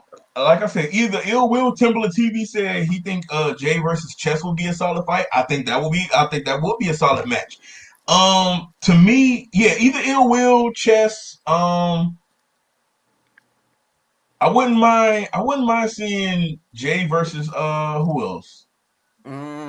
Joseph, you making points here. I got matches for you, Ray, but I need to ask everybody this question first. Okay. Are we waiting for all of the new guys to clean out the old so the new can battle each other? Because the new still got a lot of battles in the tuck for the class battles. Well, We still and got making moves major. That's look. Now that you said that, it's one and- battle with a new person I wouldn't mind seeing Jay with. Who? Sick. that already happened, dude. They battle. They battle? That was the tournament, first first battle round of of the tournament. Yeah. Oh yeah.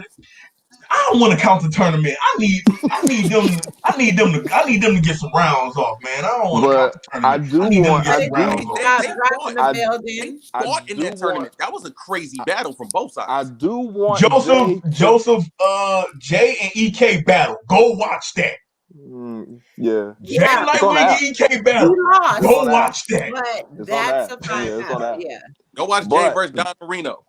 There is a battle that Jay said during the Ultimate Madness, like post interviews and stuff. Mm-hmm. He was like, "What battle?" He said, "I'm glad Lou won versus Kid Chaos because I did not want to have to prepare for Kid Chaos in 2 weeks. We need that. I don't know how far from now, but it needs to happen." Shout out to Custis. Drop in the building, y'all. Drop just Hey, drop. I hope you got dirt in your beard, drop. Okay, so that's the end of the event. Let's battle. It's about to get ugly, right? Bro. Minus the third. Yeah. BK Legend, you seen what I put. Like I said, even though I felt like he started to struggle that mid-second, you saw what I put on Twitter. I was pissed. Like I was throw the phone at the wall pissed because not for nothing, it was just like, damn, I was pleased for the most part with that battle. Like Blade Brown, here you go with that bullshit. So it was just like, hell yeah, that third. Y'all saw what I put. I was like, this nigga ain't got a motherfucking third. I was mad as shit. I'm not even gonna front. Blade Brown said Jay versus Cord, never mind. We ain't talking about you, but listen, stop it. No Cortez slander on my watch. Leave Cortez alone, y'all. Okay, let's go ahead and get it. Let's get into this main event, man. 50 in the 30. No, let's not get into the main event. Let's act like this shit never happened. Let's get into this main event because I'm highly upset. I'm highly upset with both of these gentlemen. Melvin, the YouTube is going to be the breakdown crew. You know what I really hated, Ray? I hated Tay Rock's outfit more than anything in this battle. Thank you, Augustus. You talking about? Thank you. His bedazzled outfit. We about to get into all of that. The fucking bedazzled denim outfit that he had on. Hold on. I'm trying to make sure I got all the comments so we can get past this. They were like, Tay Rock doesn't have a fitted hat on. We ain't doing a motherfucking thing with Your Honor. We ain't doing shit with Your Honor. Why did y'all bring Your Honor? Y'all know how we feel about Your Honor. Making moves. You know what? I feel like you're trying to agitate me for real. Like you doing that on purpose on a Sunday. You know goddamn well we don't play that game up here with no goddamn Your Honor. There's a TV show called Your Honor on Showtime that's fire. That shit fire as hell. Well, he ain't the TV show. So yeah, way better than the battle rapper. Yeah. I'll go but Gunpowder Pat before I go. Nah, I go with your honor before I go with gunpowder. I'm sorry, Wayne. I'm sorry, Wayne. You gonna hate me for that, but I go with your honor before I go with Yeah, we gunpowder. not doing that either. Nah, we good on that. If I'm gonna go with the lesser evil, I'm going with gunpowder. Your honor. He is just funnier to me. He is funnier to me. I'm sorry. When them I just got a motherfuckers text said, message that "Oh, he's said the that. solo of the new class," fuck out of here. Oh, Who was the Yo, solo of the new you class? can't compare nobody to honor. O Solo. O Solo's the greatest mathematician in battle rap history. We're not comparing him to O Solo. Well, I didn't do it. They did it. I Shit, know that's what I'm saying. I'm saying for them. Oh, And I just got a text message that said that Tay Rock had on Lady Caution's pants. you know what? Danny just said he had on apple bottom. I'm not doing that. I'm not doing I all hate that. all of y'all. I'm not doing it. Okay. You know, Let's talk about so this, we get man. into the battle of. Can I start this one off, please? Go right ahead. I want my time back. Alex, he is horrible, but who's the lesser of the two evil? Your honor or him? Look, man. He's more marketable. Wait, who background is that? It's my like, bad. It's That's like me. a That's fan. me. Oh, that's me. My bad. Oh, In this winter time. Okay, no, I'm not a fan. It was rock music. It just sounds like a fan. Okay, so first of all, I see Rock with the big hat. So I'm thinking like, okay, we got Big Hat Rock. Listen. And then I peeped that this dude had on a Damage outfit. I know y'all remember Damage. He had on a Damage outfit with some latex gloves on. So I said, oh, Rock is like the new fashionable Gimp from Pulp Fiction. Like, oh, he about to get into some nasty shit. So then a Verb came out. He had the hair down with the drip. He had chains on and shit, but he had his St. Louis shit on. I said, oh, Verb about to do something. No, sorry. These two guys. Hockey jersey looked it horrible. Hold on. Let me finish. No, it wasn't. These two basically sounded like two men that had another battle booked in a couple of weeks, which we found out when they released the Kings versus Queens card. They do. They sound like the Whisperer. Tay Rock was not good in this battle.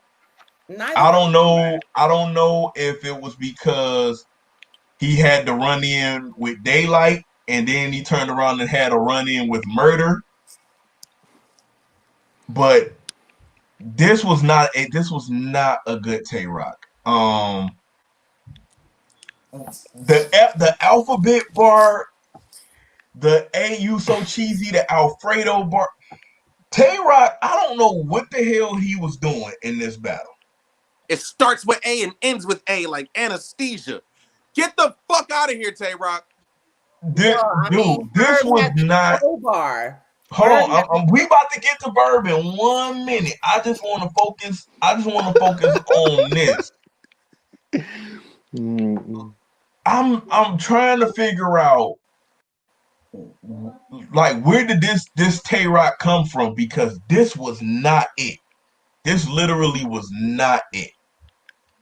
And now it's like okay, so hey, Verb. So he can't even talk, bro. Averb, I'm sorry.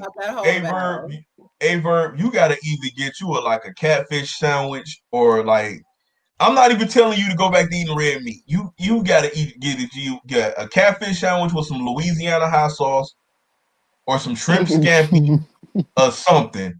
Because this whispering game to niggas in battle rap is not it. You supposed to whisper sweet nothings into a woman's ear. Not on no damn battle stage. And then Verb, if you don't pick up a gun and shoot a nigga or something, like I don't get it, man. Like somebody else go, man. Right, like cut the nature walks out. If you want exercise, you trying to be one with nature, go walk in the hood somewhere. Do that. Walk the stairs of a trap house or do something. Like this shit, nigga, go back and find the roots of where you cometh from, because this shit is getting ridiculous. This shit is Verb getting don't ridiculous. even battle his opponent. That's my issue right now at this point. Is Verb doesn't battle who he's in front of. Verb just wants to rap. Like, cool, we want to hear rapping, but we're here for a battle, Verb. We'll go make a mixtape. If you want to rap, go make a mixtape. Verb used to be one of my favorite battlers for a very, very long time. When I was battling, I would watch Verb battles and get inspired to write because I was excited by how Verb wrote. But this vegan Verb bullshit it's really has him just this like island god shit. My nigga, come on now. We're not looking for tranquil, okay? No, like right now, you reminded me of a whole Febreze commercial. Step into the light, That was terrible. And this just further proves. This just further proves the narrative that's going on is that, you know what I'm saying, like the newer era is running shit right now. They are running shit. The newer era are giving us what put fingers in the blender like a milkshake. That's hilarious. We're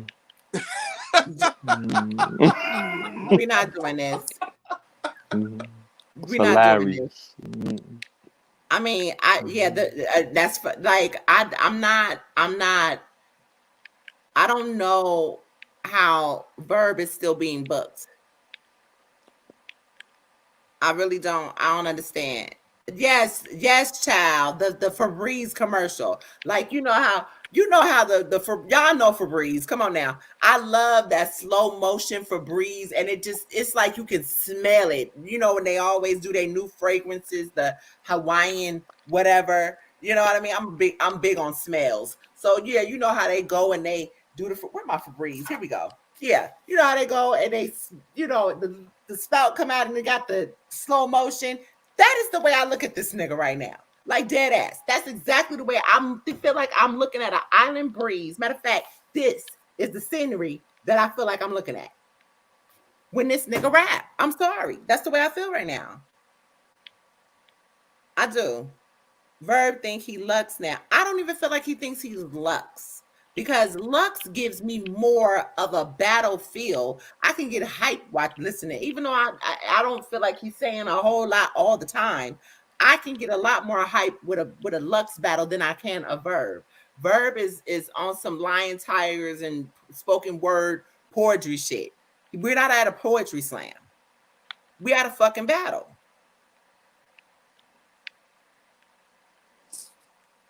Damn, where everybody went? I have no clue. Listen to advanced bars all night, and then you go back and you listen to this basic shit. I mean, not for nothing, their face-off was a depiction of how their battle was going to go. Because it wasn't even about them being complimentary in the battle. They was just so friggin' monotone. I mean, niggas was ready to go to sleep after that. They, you know, and you're supposed to be the main event. Niggas keep talking about the show. Since we ain't even gonna stay long on this topic because I want to get right back in. I'm gonna segue into the other topic with this statement. Basically, the way I look at it is that motherfuckers want the big show, the big stage back. Look at what the fuck you getting. Yo, man, look, these motherfuckers was terrible. We about to go ahead and keep this shit real. These motherfuckers was terrible. I'm sorry, but this is at this point in your career. This is for both Tay-Rock and Verb. Y'all are fighting for y'all fucking legacy, and the shit that y'all basically put on display was bullshit. I can't even defend this. I'm gonna keep it tall with you. I think I got a winner, but I'm not even about to tell you who I think won. This was terrible. I was done. This battle was ass, man. It was that bad. BX Legend, he was using his inside voice. That's what he was doing. Yeah, he was. This battle was that bad. You was sitting up there, man. I think we was about to get ready to see a dog fight. Verb, like, man, I'm ready. I'm ready to bleed. Rock, you ready to bleed? Because I'm ready to bleed. I think we about to see some shit. Man, I done seen short films with better action than this bullshit, man. Like, come on, dog. What the fuck are we doing? Listen, it was this movie that we was watching on, I think it was Netflix. I want to say it was called The Trip or The Ride. The movie was about two motherfuckers. One, the dude, they was best friends back in high school or wherever, and the one dude, the one friend was flighty, and the other one, married young and kind of living this married life, go to work, ain't really doing nothing in life.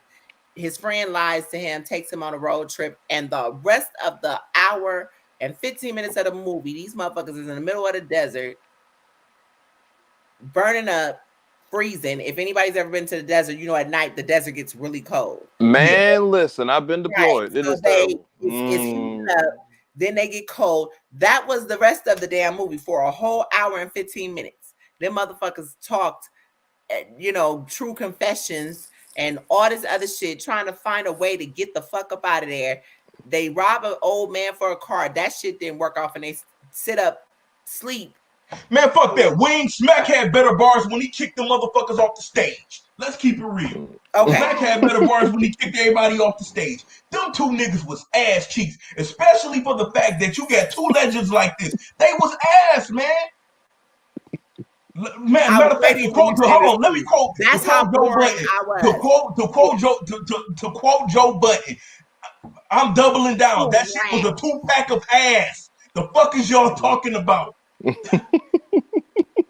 Hoodie Ray has spoken. This shit was bullshit, dog. 360 waves verb. This shit. Look. When you seen me argue with me and you debate over verb and DNA, I can't even debate this battle. This battle was that terrible. And then hold on, what my man at? My man gonna sit up here and say y'all just don't want to say that Rock won. Sly. Niggas just can't say Rock won. Nigga, nobody won. They was ass. Nobody won. The fans didn't even. We all lost. They was, dude. To me, you want me to tell you what this sound like? This is Scotty. Yes, Castaway. Yes. To me, this is exact. I'm gonna tell you, this is what it comes off to me. This is exactly what it comes off to me. Verb beat the game, and he don't know what else to fucking do. Is that what it is? For real? To me, that's what it's almost like it's coming off to. Think about it. This dude was aggressive in the Mook battle. He was a little bit more. He was a little bit aggressive in the Lux battle. I don't give a fuck about their money. I don't give a fuck about their money. Their bank accounts. I don't give a fuck about their damn money. That shit was ass. Period. I can give a fuck less because they bank account ain't got nothing to do with my bank account. My bank account won too when I punched that damn clock at GM last night. My bank account most definitely won. So I don't give a fuck about their damn money. Don't come in the comments talking about some of their motherfucking money. That battle was ass. I want my fucking full 30 minutes of my life back for watching that bullshit. And then you gotta come over here and entertain y'all and talk some real shit to y'all to try to break down some damn bars. Talking about some they bank account. I don't give a fuck about their bank account. Their bank account ain't got no stance on it. I ain't counting on another nigga pockets. I give a fuck what their bank account did. The battle was ass. Period. These niggas are some pocket watching niggas. I have never seen I don't get it. I'd be like, bro, why are y'all concerned about what these niggas' money is like? Are you getting shout out to Danny Myers in the building. Danny, you full of shit. I ain't giving nobody this damn battle. Matter of fact, me and you got to do a damn movie trivia night so I can kick your ass in there for saying that shit. How this the damn main event? Danny and Arsenal should have been the damn main event. Why you playing? Why you playing? Why you playing? Right. A 2-pack of ass. This just shouldn't have been what it was. At the end of the day, they should have done better. And like I said, fans, media outlets, I'm seeing a lot of, I can't wait for the big stage to come back. Newsflash. Y'all do know that if it ever does, it ain't no time soon. Yeah, it's gonna be a while, guys. Y'all can't wait for the big stage to come back because y'all want motherfuckers to have the fact that y'all ain't really saying shit. Right. That's really all it's doing. That's all that's doing. It's just covering. It's basically, and I gotta keep it real because I've been a New England Patriots fan when they was trash. I was a New England Patriots fan when they drafted Tom Brady. I was a New England Patriots fan when they won those championships, and I'm still a New England Patriots fan. We got to keep it clean. All Tom Brady was for breeze for the motherfuckers because they was trash because Bill Belichick wasn't drafting the right people. All the big stage have been for these battlers is for breeze because these motherfuckers don't be saying shit. Damn, Timberland TV. He said, nah, Verb waiting for Daylight to change the style so he can copy it. So we go. That shit. Rock may have won if you okay. I can That was the comment I was responding to Danny Myers to. Me and him got to do a movie trivia because he said that damn comment. I mean, I see comments saying that Rock did win. Okay, that's fine. If y'all were able to sit through that shit and actually pick a winner, that's fine. I only watched it once. And I'm going to be honest, like I said, that this is the Rock that I'm used to with the bullshit ass bars, the D nannies, the misspelling of calendars, the goddamn crackers in the chest, in the trail, in the party mix, bullshit shit like that. I mean, that's what I'm used to with him. So I mean, I guess if that's what it is. At the same time, this is that inconsistent bullshit with Rock where he does great in this battle over here, and he's so intricate and everything else, and then he bullshits and the bullshit. Man, supposed to go kick Verb ass next month. I mean, then you turn around and you got whispering castaway ass Verb. I mean, I don't, like I said, if you got a winner, you just got a winner. But I don't really need to see them no more. I mean, you said you got Rock whispering castaway ass. That's hilarious. Shout out to Rock for being the face off about his losses or whatnot. He said he had to win this battle. For him, it's more of a legacy thing. But at the same time, this ain't, if this was the last battle that you had to do, and this is what we had to judge you by, this was ass. This one was cheeks. Danny, I need you to pull up. This was. Danny, I need you to pull up. This wasn't it, man. This was not it. This was not. Honestly, this wasn't it from both of them. This wasn't it for both of them. It really wasn't. Danny, the fella said that they mad at you for even gassing Twerk and going over. Tell him he right here, Ray. Man, yeah, Danny, what was that bullshit about, dog? I get it, man. Twerk was on his return, man, but you was overselling the fuck out of his bars, Danny, man. What's up with that shit, bro? What's up with that, Danny? And Danny, you one of the most stone-faced people in battle rap when it comes to just letting people get their bars off, but you was wilding, bro. I'm like, hold on. And I had to double take, like, wait a minute, that's Danny doing all of that. That's a fact. Hold on 1 minute, y'all. Go ahead. Danny. Electrical.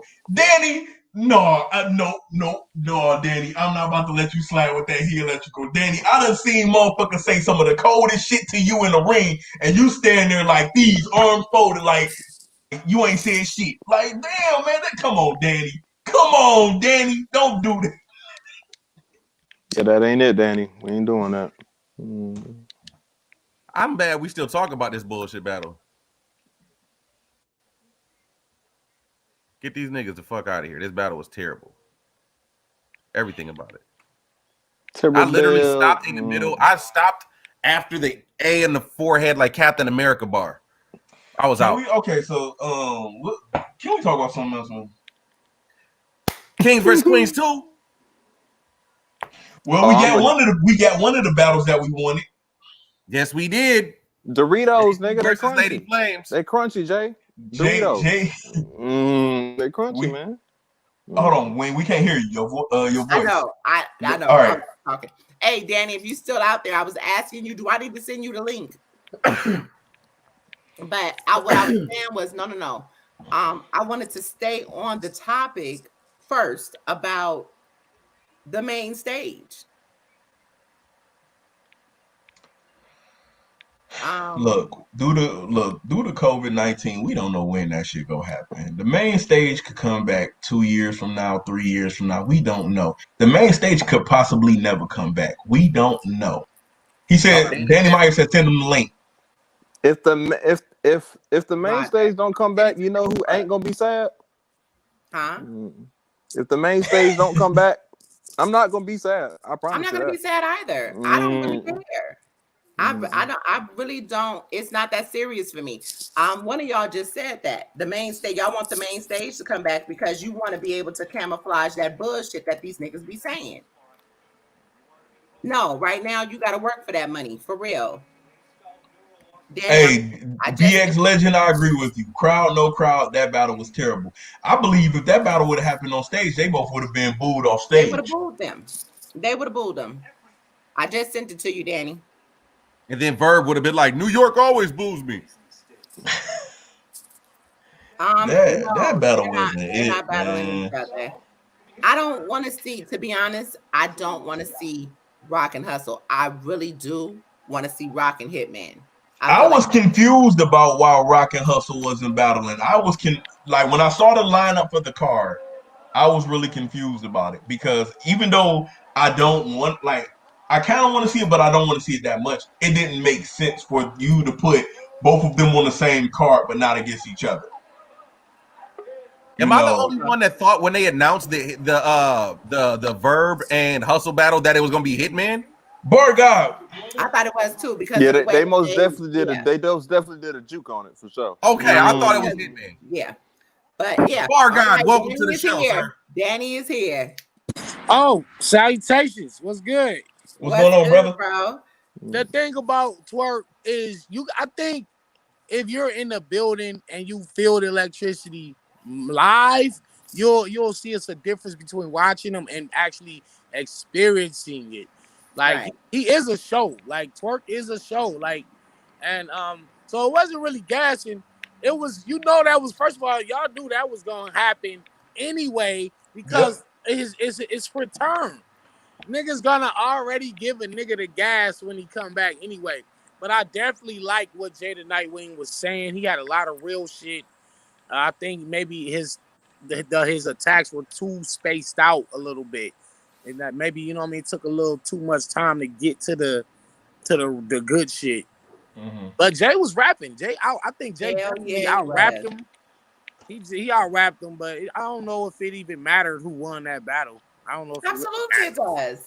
Absolutely it does. Does it matter? Danny, definitely matters. Hold on. Danny, hold on. I gotta get this one off on TV. I gotta get this one off. Hold on, wait. Everybody, wait. Everybody trying to jump Danny. Hold on. Hold on. Danny, this is why. Line up. This is why I never wanted you to go URL. Because you acting brand new right now. You understood the art of competition. Right. This is why this is Jay getting his stripes from one of URL's golden. He got it. He got him. Absolutely. So it definitely matters who won. Yo, Danny, you are going to get that anyway. But then at the same time, they was going to gas twerk anyway. This ain't no legacy battle for Jada Nightwing for real. No, not at all. Danny, he's got bigger battles than this. You are one of the most passionate battle rappers I have ever witnessed in my 15 years of watching this sport. I know you're not saying that a winner don't need to be picked in this battle. Come on, sir. No, honest to God, look, if you look at the card, right? If you look at Jada Nightwing and twerk, you knew they was just trying to give anybody that twerk for him to come back. Because they was trying to get twerk and B-Dot. They was trying to get twerk and a couple other guys who couldn't do it because of schedules or they was ducking. And Jada Nightwing was like, hey, I want the smoke. And they did it. So that, that battle, honestly, anybody could have been in Jada Nightwing place for twerk's return. That's what I'm saying. And it wasn't like this was going to make or break Jay's career with a win or a loss, honestly. But I think he definitely earned his stripe against one of the top stars in URL. Absolutely. So the difference in the pen and the writing. Okay, that's cool. See, the delivery was off earlier. Let's see, I ain't get all that from that one statement. So my bad. You was a little different. Now that you've explained it, we get it. But like I said, like that makes sense. That it could have been anyone. I was watching that battle just from fan mode. I was like, I'm a fan of both of them, so I'm just saying fan mode. I'm not in battle rapper mode watching that battle. I'm in fan mode. I just want to hear bars. I don't really care who wins. To me, because I wanted to see both of them do great. I Right. think they did. Twerk couldn't finish out his third round, which is like, come on, Twerk. Exactly. That let me know right there, Twerk ain't gonna never get it together as far as Mm. the choking. Mm. When Oh, you because in the trailer he was saying, "Yo, I didn't want to, I could have died. I didn't want my legacy to be. I wouldn't have been satisfied with my legacy if I had passed away. I'm coming back with like a renewed vigor. Like I'm gonna take this more serious. I'm not gonna play with my gift no more." And he still came back and electrified, but he once again he just cannot get through his rounds, and it'll never work. Like he'll never get through them. that's a fact. That's a fact. And it's sad, but I mean, what do we do with that? Because Nothing you can do. It just hope Because he then go the here's route. another thing. You know what? And I'm sorry, I don't mean to cut you off. I'm gonna let you finish that. But here's the new thing. Because of course, being that I do know certain things behind the scenes, and I'm not gonna put it out there like that, but I'll just say lack of preparation or last minute preparation. This is becoming a fad. You even start doing this shit, and look how that played out. That Right, writing in 2 days or whatever the case may riding the be, day of, the this day is, before. Yeah, that yeah, shit this don't is work. making lackluster battles. Yeah, that shit don't work. It- But I was surprised because Twerk said earlier in the day or the day before, he was like, "Yo, this the most I ever been prepared for a battle. Like I ain't never been prepared like this early for a battle." So I thought he meant like he was ready a week ago, 2 weeks ago. You know what I'm saying? I thought he was like locked in, and he still couldn't get through it. I'm like, damn, even with 8 months off, you still come back. Same thing with Surf. You had 8 months to prep for Luck to come back, and you just can't. You and can't. just horrible. And I, just horrible. yeah, Um, I think lack of Crazy and care and Trapping said, preparation. would you smoke rock? Huh? As one of the fans, the comment is up on the screen. Yeah, that should be next. Honestly, I think me and Tay Rock need to just finally listen. If that Tay Rock that battled me like from last night, if that Tay Rock show up, God bless him. Cause even though I feel like Rock beat Verb, that Rock was light. That Verb was light. They both was light. But that Rock did not impress me to say, oh, he's back. Like he wasn't even sweating.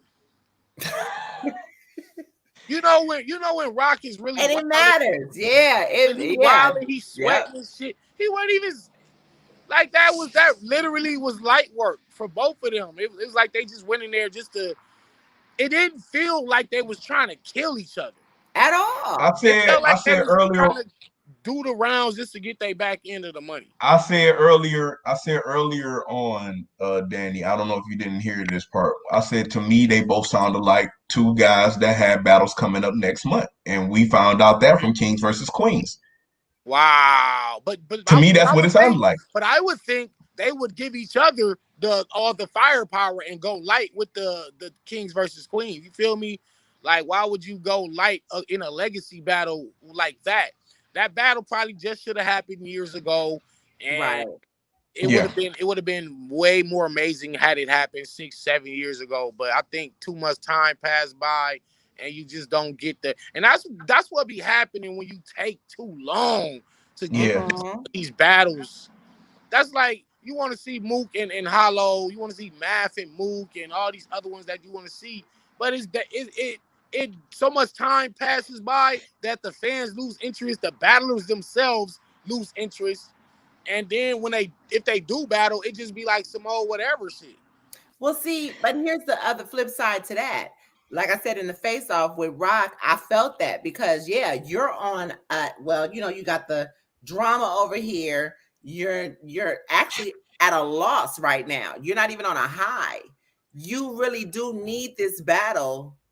You need to leave everything out on well, I'm sorry. Well, he did no, that was a good battle with Daylight. I can't take that away from him. That was a really good battle with Daylight, That was actually. a good battle. Yeah. But he definitely lost. And then Absolutely, I'm but sorry, Mook that was a loss. You can't be mad because anybody would have lost to that Daylight. to Daylight, Yeah. to that Daylight, absolutely. And then Mook, He which lost was that one. He lost yeah. that one. So you are on a losing streak right now, and you are where you're supposed to be, but you're battling. Well, Daylight to me arguably is a legend. No matter how you want to slice or dice it, he has a legacy here. Regardless, you're battling people that I agree. yeah, you feel me. So you're battling people, and you're at a loss right now. Verb, basically, you do need that legacy win. Not like that though. I would think that you would put, Right. you would leave it all Want to out win, on the but not table. like that. But like I say, sometimes you gotta win, and you'll take a ugly win than a pretty loss. You feel me? Like Mm. it was a bad ugly win that niggas ain't gonna never bring up. They're not gonna. We're not gonna watch again. Nobody's gonna watch it, but he can say I did beat Verb. But it's like, how much credit do we give that when Verb's effort? I mean, don't get me wrong, they both did have some nice lines. They still said some cool shit. It didn't seem like no passion was behind that shit though. At Like all. it not seem like trying to kill each other. It's like they was just rapping. And I think them taking the crowd out of the room probably made it even worse, because it's like, at least we could have tried to gas some shit. We could at least try to make some lines that was trash and make it look a little better. Basically, y'all could have Febrezed the situation. Yeah, we could have Febrezed it. Exactly. But Febrezed the trash, but they took the crowd out. That made it worse. Now we got to hear all this shit in the silence. All the bullshit. We got to hear all this bullshit in the silently. Right. So, Scotty said, after your 30 of Arsenal, who you gunning for next? I called out Lux as everybody, and we gonna talk about that too. But I called out Lux, called out Iron Solomon. Me and Daylight getting ready to do our thing. And I feel like maybe me and Rock. I think it's just like, let's get me and Rock out the way. It don't gotta be on Gnome or Summer Madness. We could do a band. We could do a super fight card, a small room. It don't matter. You know what I'm saying? Everything is small room anyway. But yeah, probably Tay Rock. Okay. Question. I have a quick question. Yesterday, starting Arsenal's first round, did he say that you were born in December, or did he say January? I hope he said January. My birthday is January 19th. I know, because I swear he said you were born in December. You were 20 days away from being a 70s baby. And mathematically, I'm like, hold on, why did he say this? Like, if he's... I don't even know where he was going with all that. That shit was trash. I'm gonna, you know what? As a matter of fact, I'm about to find out right now.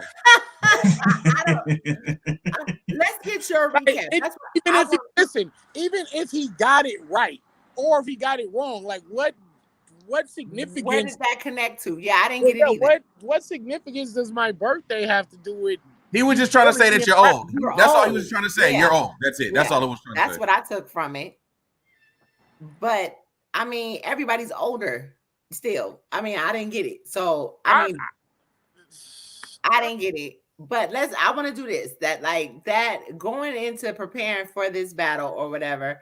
I mean, how do you feel Arts did compared to what you did? Again, it looked like he was just there just to collect the back end of his money. It seemed, because I've seen Arsenal, even though they say he been wigging, but to me, he been doing okay, I guess. He did great versus Twerk. And I feel like he had versus Geechee Gotti. I feel he was impressive with Official. I feel like that was that, I didn't feel like he did really good with that Official. shit off. I didn't even finish that battle. Damn, Danny. Because honestly, Official has been better than that, and I true. Better than that when you get somebody like Arsenal. I thought, you want me to tell you and when we recap that battle, that specific battle, I said, to me, it felt like she was starstruck in there because of the fact, like, this was the person that put her on. And it was like, yo, I'm standing in front of Arsenal right now. And to me, it was like, it really threw her for a loop or whatever. Like, so. Right. Well, I never finished that battle, but I just felt like I knew my whole career that Arsenal really don't be saying no crazy ass bars. Like that's just how I felt my whole life. Like I mean, his whole career. Like he not really saying nothing. I second that. I second that notion. That's all I ever wanted to prove. Like you talking about you can't sell bars without putting Arsenal. Okay, now let's see what happened when you put somebody who really does this bar shit for real. Put you in front of me and let's compare the bars now.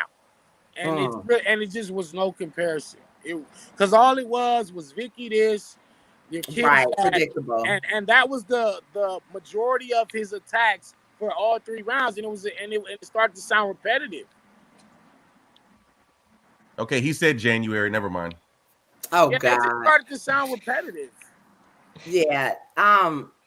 I want, like I said, I want to get your individual recap too on the rest of the battles, but I want some of the guys to have questions or statements.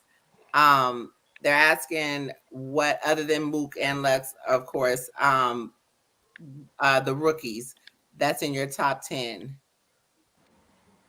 The rookie battles or battlers. Battles that you want. Is that what battles that I want to do. I think do you have any rookies in your top 10? Top 10. Yeah. That's what he's saying. Well, it's on the screen. He said, do you have any rookies in your top 10 battlers?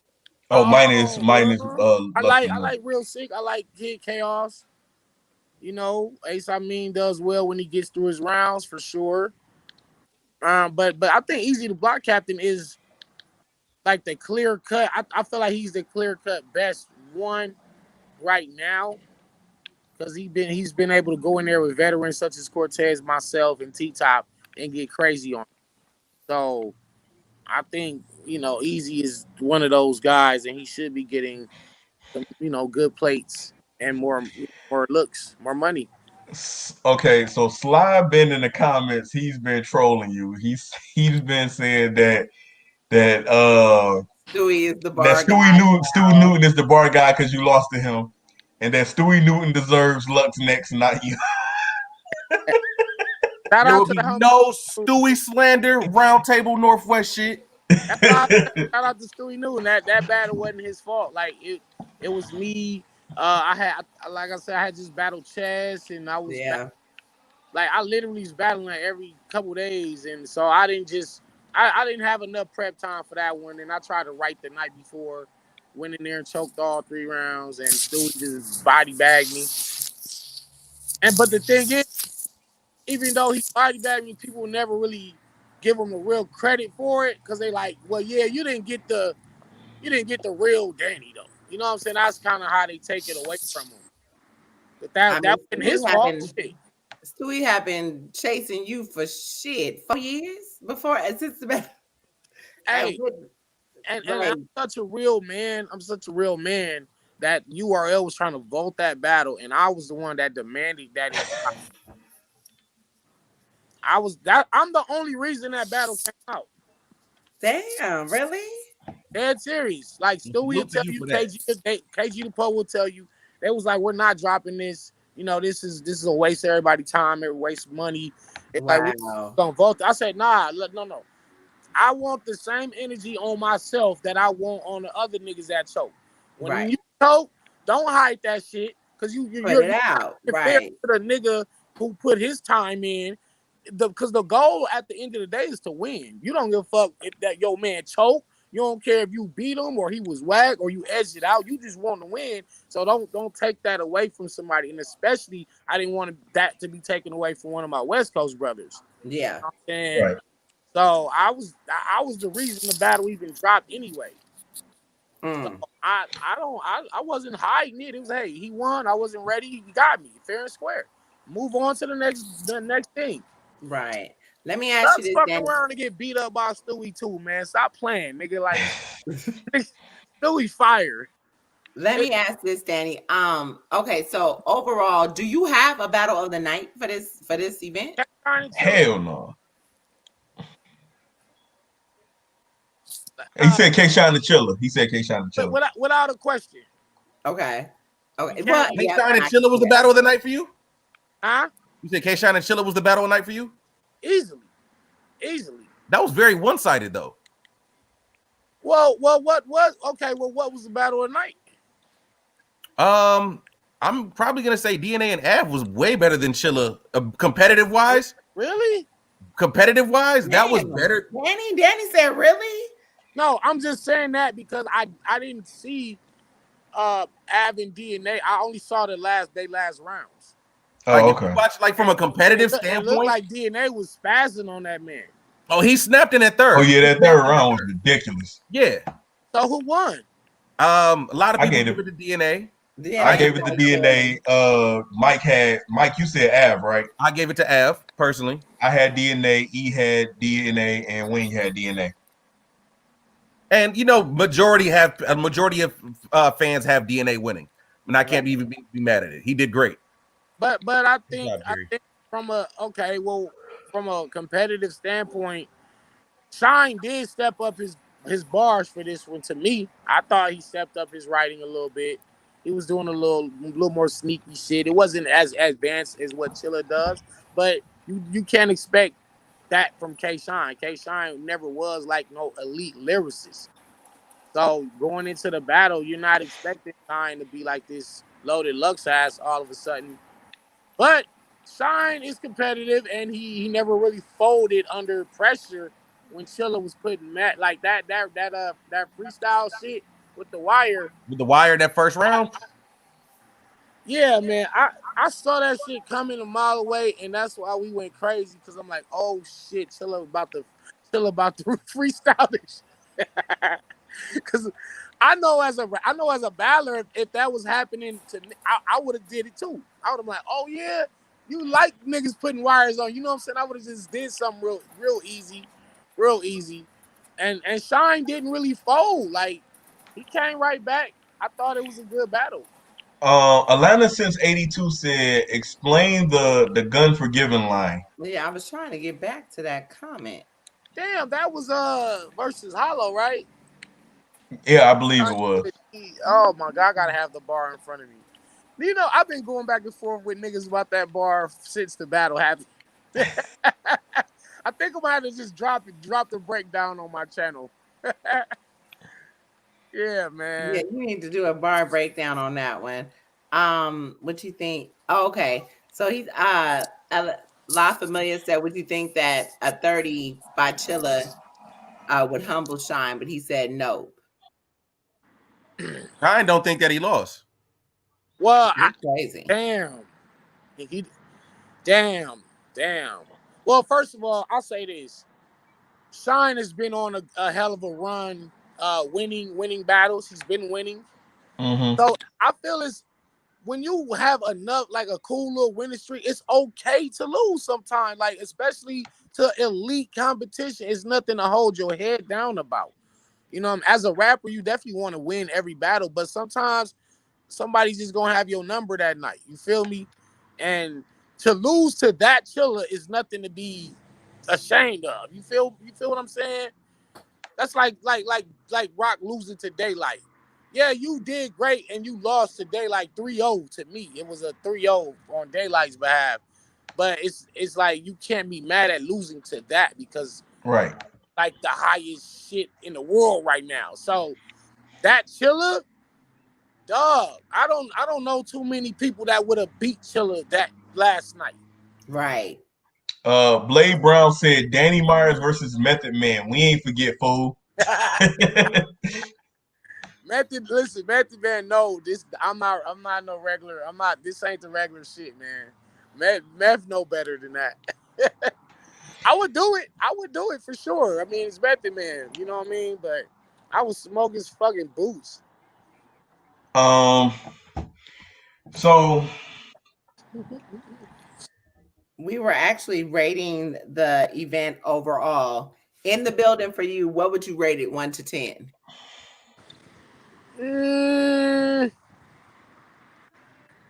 7.5 or 8.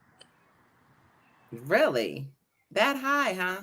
well, he was in the building. Because look, in comparison to the because even if the battles were even if some of them were one-sided, they were still good outside of Rock and Verb, you had 4 out of 5 that were good. That's Mhm. what I think. I think even though I beat Ars, I think he did enough. I think he just did enough to make it where like, okay, so that's a decent battle. It ain't no classic. It wasn't super crazy fire. It was good. What was the next one? I didn't see Avin DNA, but I'm hearing a lot of good things about that. I felt Shine and Chiller was the battle of the night, and then Jerk. I said Jerk.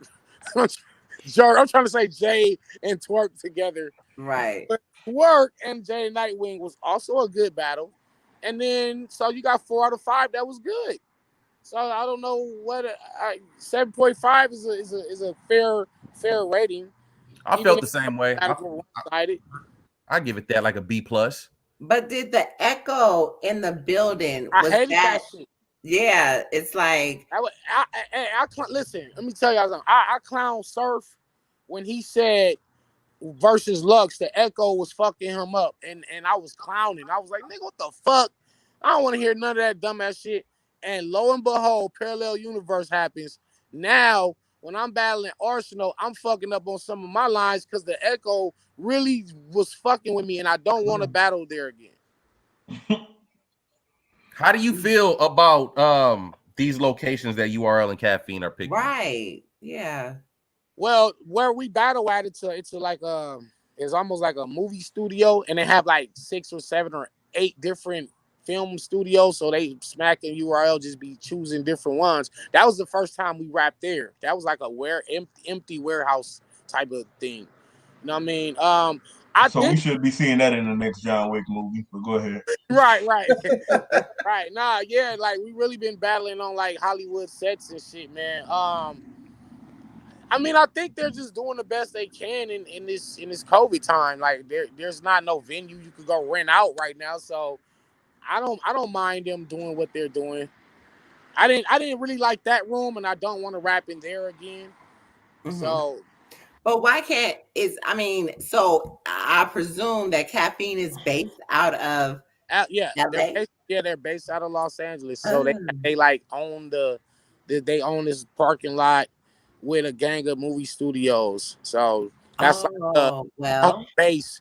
Yeah, that's the home base right now. So all the battles, all the events are most likely just going to be happening in LA until further notice. Yo, Right. put the suggestion out there, Danny, that maybe when it's time for them to pick the venues, that maybe the battler should go there and check out the And room test it and out. pick and test it out. I've Because been if saying y'all are that for having 10 problems with years. the echo, if y'all are having problems with the echoes, I think the people that are performing there should be the ones that actually do the sound check and say, yo, this makes sense. No, not this room. No, not this room. Oh, this shit looks corny. That's not going to work. But this Right. one to be just right. So Yeah, that you know what? That's brilliant, and I'm surprised nobody ever even thought of saying that before. But honestly, I've been saying that for 10 years that y'all should let us do sound check the day before. You know what I'm saying? yeah. Well, Like, you would think that that's what they would be doing. yeah, But see, it's like but they're testing it out in real time and shit. It's like, man, if you niggas would have tested this the day before, you know what works and what don't work. So, um, yeah, I think from now on, I'm gonna tell them that. I'm gonna hit Beasley, I'm gonna hit Smack, and tell them from now on, let us test out the rooms first. Because like instead of doing the fucking face-offs, niggas should be in there practicing and hearing how this shit sound in there. You know what I mean? I mean, you know what? And at this point, shout I'm out to sorry, Mr. Wade. Derek Shout out to Lamar Timberland. because Shout I out to do Timberland agree. TV. He said that was Norv's job. Right. Shout out to the comment I just put up. I mean, I know we were mad at Avocado and some of the shit that was said or whatnot, but not for nothing. This is the time that you need him. Wow. Yeah. Well, I'm just saying. I mean, it is what it is. I love Avo. I love Avo, man. He does a magnificent job. And, Um, you know, me working for Caffeine is like I can't speak. You know what I'm saying? I can't speak negative of them. They do. I think they do a good job. especially for this being like their first full year of doing battle rap. You know, they're learning as they go. True, I guess, but we can't. We can talk about it, but not. I don't Yeah, even want to put you on the spot like yeah, that. right, But right. Yeah, yeah, you definitely can talk about it. yeah, we can talk about it, and it's like that. You know, they're getting better, yes, but you know, you kind of should have kept certain people on, you know, because that devalues what we like. Like this is the culture, the battles, the scenery, all of that matters aesthetically for us as we're watching. You know, because initially the warehouse, I'm not even gonna say I didn't like the warehouse. I actually liked it. I was like, okay, this is kind of a body type thing. I liked it. Yeah. But then as soon as, like I said, as soon as more so you and I said that earlier, you and Arsenal, and I think I had mentioned Twerk, but basically people who do more yelling in Right. the battles, when that echo, I was like, that shit drove me crazy. Yeah, It I was like hated it it. It takes really was away fuck. from the It really battle. was fucking with me. So I definitely apologize to Surf because I thought he was bullshitting and I thought he was just making up some shit. And he said that fucked him up in the Lux battle, and I clowned him, and that shit really was fucking me up on a lot of my bars. Like I was, man, that shit was bad. I ain't like that shit. But yeah, that's that. That's I mean, that's that. Okay, so it's funny that you're on. We got you on today because when I was talking to Wing last night, I had mentioned that one of my favorite episodes that I've ever done was when we had you and Show Off on the show, and y'all was debating about a potential battle, and then Yeah, y'all wanted judges. right. Man, is we gonna get that battle or what, man? Because y'all both agreed Yeah, for yeah. me to be one of the We're judges, and definitely I gonna do still that. want to do this. You know, I've been behind the scenes working on making sure that battle takes place this year. So yeah, we're gonna get that because I gotta kick his ass, man. Like some niggas needs a humbling. Some niggas need a humbling, man. Oh shit. Yeah, I really want to talk to him bad.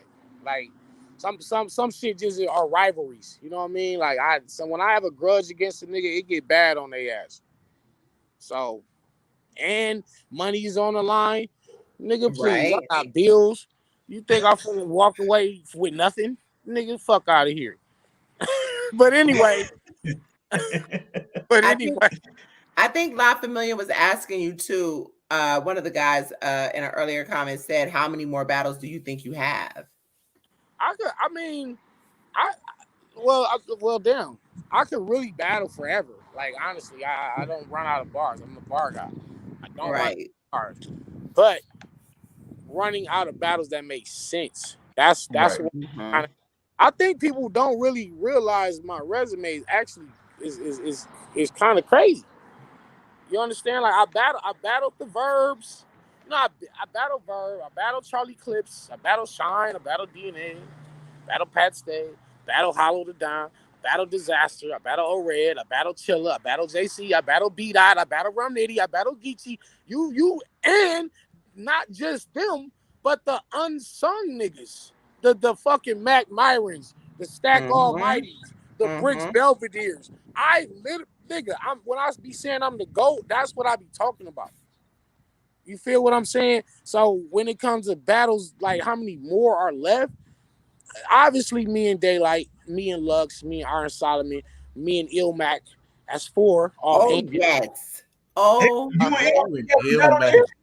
That I'm surprised that hasn't. I'm I surprised would that have thought battle. that would have happened by now too. Yeah, but it hasn't. Yeah, man. I took on even the new killers, the A wards, the Yeah. fucking the fucking easy to block captains, Jerry West's. I battle all the new niggas. So I am getting to the point where it's like, yeah, I'm about to just do these last few that I gotta do and call it a day. You know what I mean? I got a So question, Denny. I have a question. As you get older, because we roughly around the same age. I'm at the end of 1980, right? okay. And how, as you get older, do you continue to keep that competitive drive to keep going when they say, you know what I'm saying, battling is a young man sport, but you out here still smoking niggas and still have that energy and still have that desire and passion for it? Yeah, I definitely don't think it's a young man sport. It's not like it's basketball, and as you get older, you're not jumping as high as you was when you was in high. You know what I'm saying? Right. LeBron and Jordan, Kobe, they ain't jumping like they was out fresh out of high school. You feel what I'm saying? But this is in fact, you actually get better the older you get with this shit. Yeah, This is that's what I'm trying to true. tell niggas. You go through more life experiences and you learn more shit. So I think the ones that become complacent are the ones that just ain't feeding their brain. They're not reading. They're not researchers. They're not studying shit. They're not learning shit. Or if they are, they're not applying it to their raps. So you know what I'm saying? Like I'm sure Nas and Jay-Z still could come and smoke a lot of these young niggas out here today when it comes to that pen. Eminem, Nas, Royce the 5'9". These are some of the greatest lyricists of all time, and these niggas are in their 40s, damn Yeah. near 50, and they still Yeah, that's true. Yeah. with That's that pen. So I definitely feel like you only get better. Do y'all think I've gotten worse since you first seen me, or am I actually getting better? That's what I'm saying. Like, so no, it's not a young man sport. It really not. what I feel like you Fly. do. Hold on one second. I'm sorry, I'm gonna let you come back because I gotta answer that. What I feel like you do, you have changed up a little bit, but not in a bad way. The bar god title is what you're living up to. I just feel like the elongated rounds. You didn't used to put as many words in one, like you pack so much into a 16. It's just kind of like, I mean, but it's not a 16, but it's just like, it's just so much. And I'm not like, I don't mind it, but it's just now it's your rapping. You Right, do right, combat right. these people, but it's more so rap. I feel like back Yeah, in the yeah. day, I you were definitely more agree. strategic. I agree. I'm definitely rapping more, and that's what I was just trying to. That's what I was trying to tell Arsenal at the face-off. Is like, now let's see if who really can rap for real. Like, Right. and I think, like I said, the COVID era has given us a opportunity and a platform To to bring the pen play back. Mm-hmm. guys such as B Dot, guys such as Mm-hmm. Killer Jones, guys such as Daylight, guys such as myself. The ones who really can rap Mm-hmm. are real. They're able to shine right now. Right. And the real six, like real six, can really rap. You know what I'm saying? Like, so this is a good time for lyricists to get their shine on before the big stage and everything come back, and now it becomes back performance based and popularity based again. So we just taking advantage of the moment. I don't think the big stage is coming back. Fly. I Right. don't believe that the big stage is coming back. Like I Facts. said, with caffeine, just kind of looking at how caffeine is doing things, eventually they will perfect it. But I don't think that they're going to take on that. I don't. You want me to tell you what I think is going to happen? I agree with you. I don't think the big stage is going to come back, but I do think that if we do get past this COVID thing, the big crowds will come back. Meaning they will start bringing crowds into more larger crowds into making it almost like pit style. Like I think that's what they're probably going to end up probably trying to do. Because I still think if we get past COVID, the big stage will be around, but they will probably only save the big stages for the Gnomes and the Summer Madnesses. But everything else would be, more big crowd based or anything like that, or just like bringing in more of an audience. That's just what I think. So. Mm-mm. Right.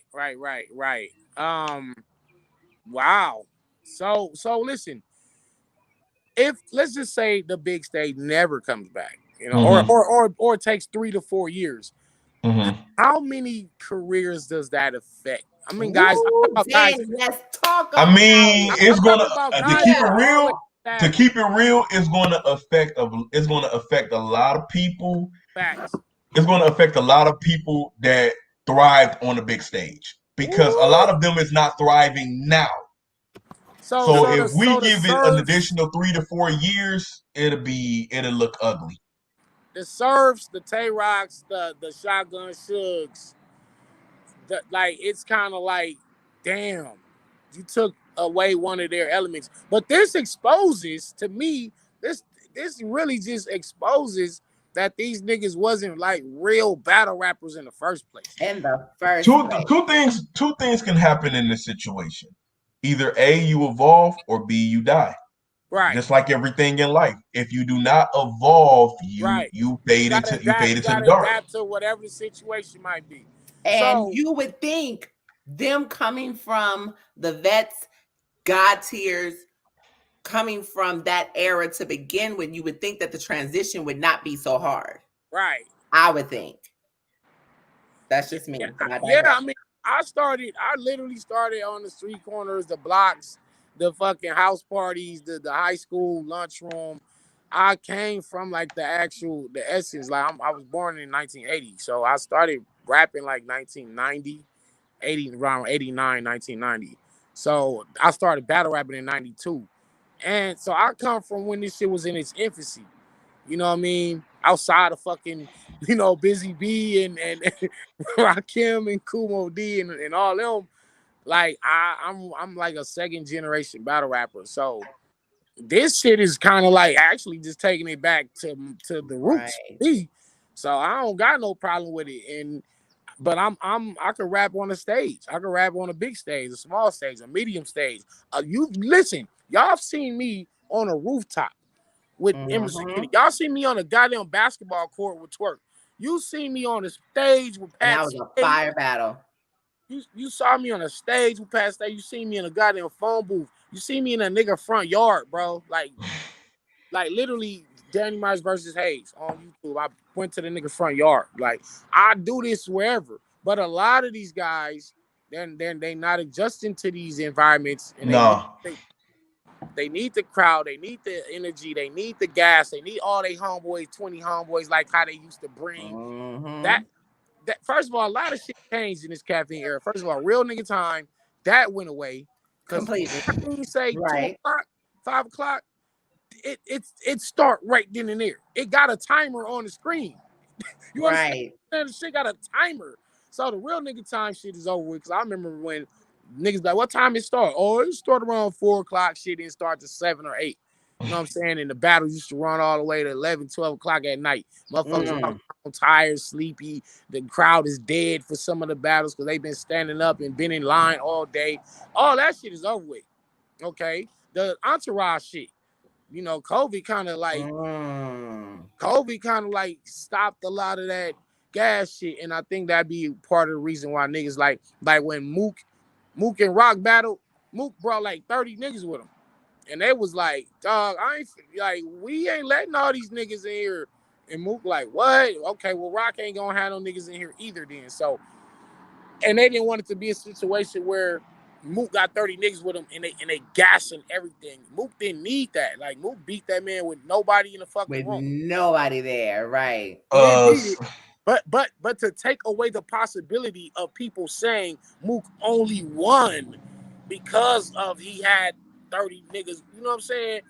They just eliminated that altogether. You know what I mean? So damn, the entourage might be over with as well. I'm only allowed to bring one person with me. You know what I'm saying? Slides back in the comments trolling you again. He said you ducked E-Heart. I never listen, if I was booked to battle E-Heart, we would have battled already.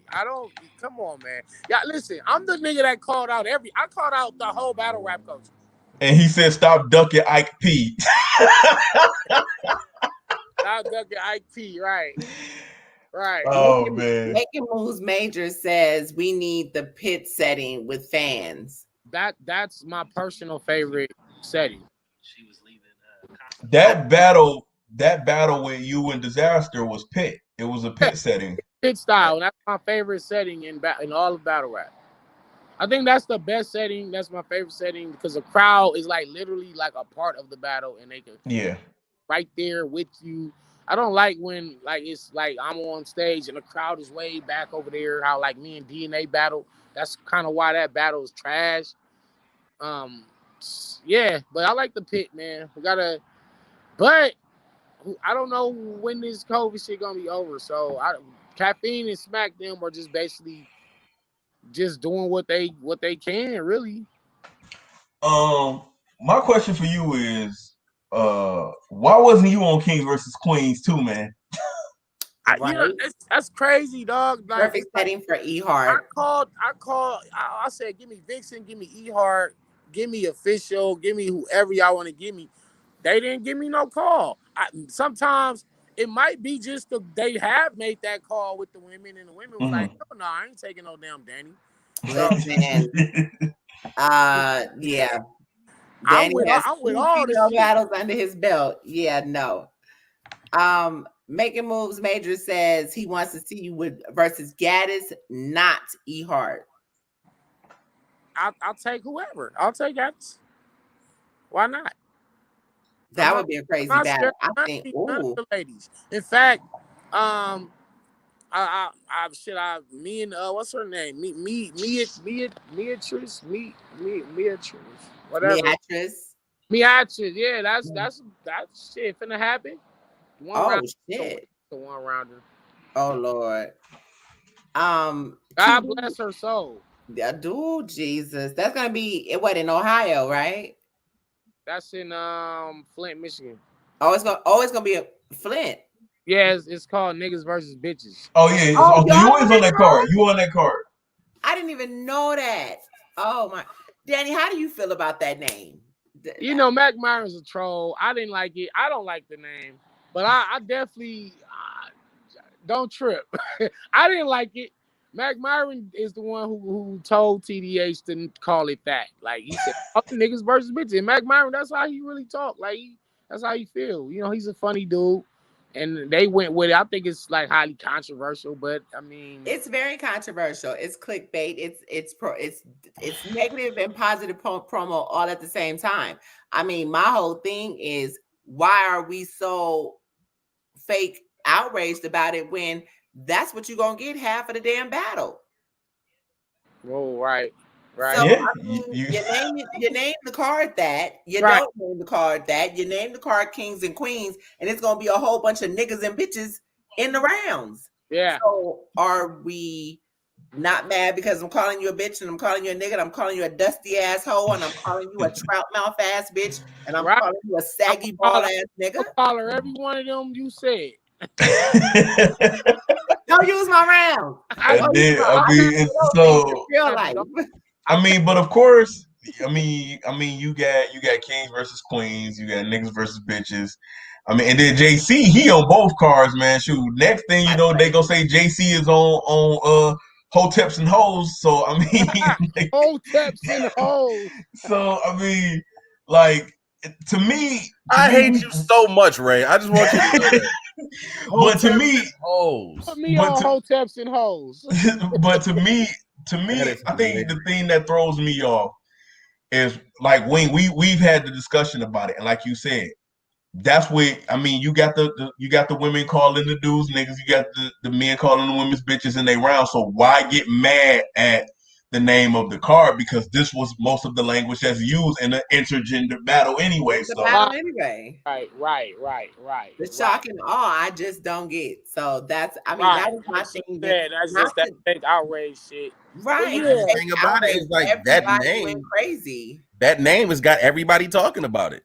And that's what I was like, y'all defeating the purpose. Y'all mad about it. You're talking about it. You're doing what you want, what they want you to do to begin with. But you're saying, hey, we're not gonna promote this, but fool, you're promoting it anyway. So, but anyway, like I said, those are the two most common words used in battle rap.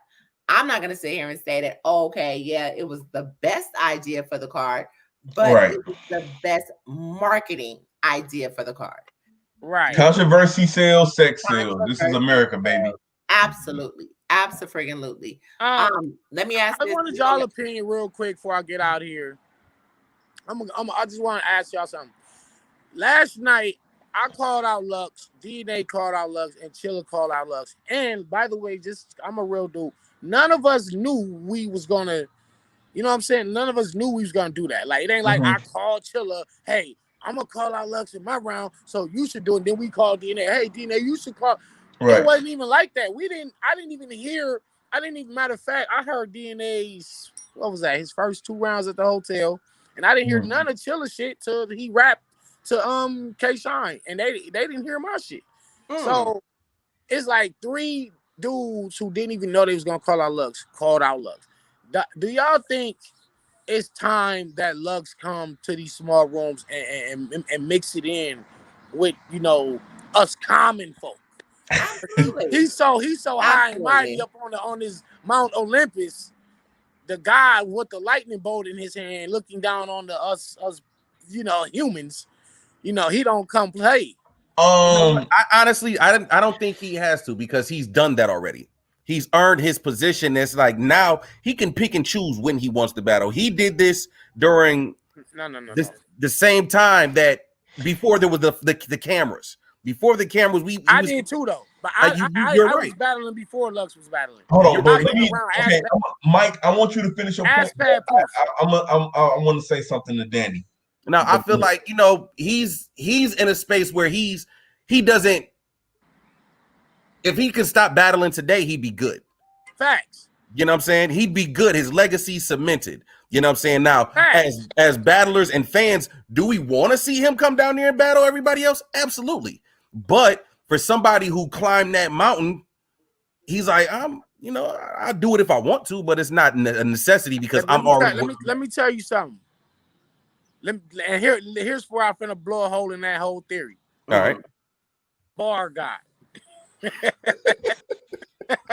Take notes, y'all. If LeBron wins the NBA, which he did, and he plays the next season, he has to put the title back up on the line. Otherwise, you win the championship and you retire. When you win the fucking ring and you retire, that's when you can sit out and be like, I'll decide if I want to come back into the NBA or the NFL. You know what I'm saying? You know what I'm saying? But so what I'm saying is, if you still part of this game, you can't get the championship belt and take go it somewhere. This is like a nigga taking a basketball and say, okay, yeah, this is my ball. I'm going upstairs. The rest of y'all can't play with the ball. That's what Brock Lesnar does in WWF. Hold on. But wait. Because WWF is scripted. This is where you should have went with this. Okay, so first I'm gonna say this. You make a very strong point, Danny. But just like for your basketball argument, I can make that same argument for boxing. Floyd Mayweather could take a belt and sit down and come back and pick whoever he wants. Facts. Because that's Floyd Mayweather. Hold on. Floyd did also say, "Yeah, I'm like kind of like retired too."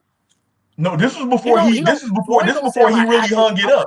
This was before he hung it up. Floyd used to always pick a fight at least once a year to come out. I get what you're saying. You think Lux should come down a little bit more and play with the common folk. But this goes back to what I was upset with you about after the disaster battle. Because I had said in that battle, I said, bro, that battle was so powerful for you. You don't need to spar with nobody else because you got one of the Mount Rushmore people that a lot of people consider highly regarded as for disaster on the West. I was like, Danny, right there, you should be sitting down and letting people come to you now. Like, yo, I need to see that Danny Myers that stood up from the Diz. That was the one beef that I had with you about that whole thing. And then, of course, I was like, Danny, sit down. Sit down, Danny. And of course, you just kept on battling because that's your competitive spirit. But to me, I agree. I've said it over and over again that I think that Lux should be a little bit more active. I was happy to see that Lux get a 2-on-2. But Mook and Hollow, all these so-called the God tier niggas, like they need to come mix it up with the rest of the niggas, bro. Like if you really want to cement because by the time I retire, a nigga not gonna say I left something unchecked. Like, oh, Danny never battled a rookie. Or Danny never battled a woman. Danny never battled in the South. Danny never battled this guy. He never battled a GOAT tier. I checked all the boxes. You're right. You do check all the boxes, but at the same time, that's what also kind of hinders you to a lot of fans, because a lot of fans be like, damn, Danny, it's a lot of these motherfuckers, Danny shouldn't just battle. Because they do look at you as highly regarded. It's almost like once you reach a certain plateau. I don't fit the mold. I think I'm the example of, like I said, I came from when this shit started, and I was just when I first started doing this, I was just indoctrinated with the mindset of whoever is nice, you go see them. You go, if you want to You say make you a the strong best, point. you got to You go make a beat strong all the point. other niggas that think they the best. You make a very strong point. Up that to battle rap. Does it hinder me? It probably do. It probably do. But that's just in my battle rap DNA. Is whoever y'all said was the coldest nigga, go get him. They Right. say Arsenal's on a killing spree. Arsenal killing everybody. Go get the nigga. Do you not feel like what they did during their time when they were like at their most competitive? Like, because I don't think right now they're in a Because point. it wasn't a lot. Listen, when they first started, it was only like 20 nice niggas, bro. Like, But let's be real. But you know Okay, what? That's but not their they- fault though, Danny. That's not their No, fault it ain't their fault. that they only But the had 20 concept nice changed. niggas, and then y'all all rose from the cream of the crop, and it's like 100 nice niggas that came with y'all. It's 100 nice. It's 1,000 nice niggas now. That's Back a then, fact. Right. it was you could count them on like two hands, bro. You had like Head Ice, motherfucking Lug Smoke, motherfucking Series Jones, Arsenal. You had all the niggas in Fight Club. You had everybody that was doing the other. Right. You know what I'm saying? You had Yeah, neighborhood but we niggas. talking That about we the probably top of never the even know top about. niggas. Yeah. Yeah, you had niggas in there. You had Jen and Party Art and everybody that was doing their shit. But it was only like 20 nice ones. Right. Yeah. Yeah. That was And like then that was also well, a little bit past that. That was also a time where the events weren't so often because just in having the Lux conversation, right. somebody said, I forgot who that was. I'm sorry. That Lux is not conditioned to come outside like that as much. I mean, No. you know what I mean? No, So Yeah. he This came is why I be saying era of this is why I be saying Lux can't do what I do. And that's also Niggas just seen me with Arsenal, but 2 weeks before that, y'all seen me with Drugs. Right before that, y'all seen me with Ill Will. Right before that, y'all seen me with Jerry West. Right before that, you seen me with East Block Captain. Before that, I was getting ready for Jay Kruger, and he no show. Before that, you seen me in the Ultimate Madness Championship, battling Holmesy, and the 2 weeks. Listen, I was doing, and this was after Mike P, after A Ward, after KD, after Madflex, after Emerson Kennedy, after Twerk. Then I got in the tournament. I put in that much work. And the thing about it is, with that, your mindset can't do that. And and that's the thing. You guys are from the same era of battling, but with him stopping and wanting to do other things and not putting his whole focus on battle rap, it's like his mind, like you say, he's not conditioned for that because he stepped away from this. He'll do it every once in a while, and the same with Mook. You know what I'm saying? They'll do it every once in a while, but it's not as fair. It's not as lucrative to them at this point, or not lucrative financially, but like stats wise. To piggyback off what Mike is saying, real quick, I'm gonna just say this, and then you could go, Danny. To piggyback off what Mike said, I believe that if Mook and Lux never stopped and they were still moving like how you're moving, I think they will possibly be conditioned for this era. I agree. But the fact that they stopped for so long, now that's where their mind is at. Their mind is always on the stop and go, where you do have a Danny Myers that's like, yo, is he the best nigga on the block? Go ahead, go take care of that. And then we also, now that we have cameras everywhere, remember, I don't know if you did this, Danny, but during that era, most of those guys only had 20 to 30 rhymes remembered, and they used them same 20 to 30 rhymes at every battle in every other state or every other block. So now that you have everybody with cameras, I mean, think about it. People are saying, yo, Twerk used this in the old battle, like Twerk did this. So it's like you immediately seeing it now that it's hard to even recycle. So yeah, Lux is most definitely not conditioned for this era because they stopped. I believe if him and Mook never stopped, they will be what you're doing right now and battling a lot. But now this is my thing off of that. Mook and Lux, I feel like they were battling because during that time in New York, in order to get like signed to get noticed for your music, because they weren't just battle rappers. Right. You they had were to trying to be get a out deal. here battling niggas. You had to. So battling to be noticed by labels and stuff was different than now, where it's like, yo, I want to be the best battle rapper. You know what I'm saying? It's two different worlds. Like now, like there's a lot of these battlers that don't make music. All they do is strictly battle. Mook and Lux, they were out there like, yo, I want to, you know what I'm saying? Same with Jay Mills. You know what I'm saying? Jay Mills out there battling niggas so he can get noticed by these labels. And how many platinum albums did Lux and Mook drop? None. But they dropped none. But remember, during that era, Mike is telling the truth. Well, I can't say for on the West, but during that era on the East Coast at that time, most of them dudes was battling to get signed. Because remember, the minute that Jay Mills got signed and somebody called him a battle rapper in the interview, he stopped him right there in his tracks. He said, "I'm not a battle rapper. I'm a rapper." It was you. It was the Calicos. It was the Avers, the Hitmans, the Big T's that made this shit cool again. That made it say, "I'm a battle rapper." And then they, of course, they came back, and many of y'all felt the way. But to me, I felt it was good for them to come back because now y'all can negotiate getting more money because the leagues was paying y'all $500, and these niggas said, "No, you gotta pay me." So when y'all saw them getting that money, y'all said, "No, you paying them, now you gotta pay me." Right. These guys, how fair is it that these guys have probably 10, 12 battles? And guys on camera or in general? Just on camera. Because if I counted my off camera shit, then you know what I'm saying, I ain't even gonna do all that. But we can't disregard them though. You know, I'm not Cassidy. I'm not gonna say, yo, I had 5,000. Come on, fuck out of here. I mean, we're not gonna be unrealistic about it. You know what I'm saying? No, because he's on some bullshit with that, and that's my dude, but he on bullshit with that. But look,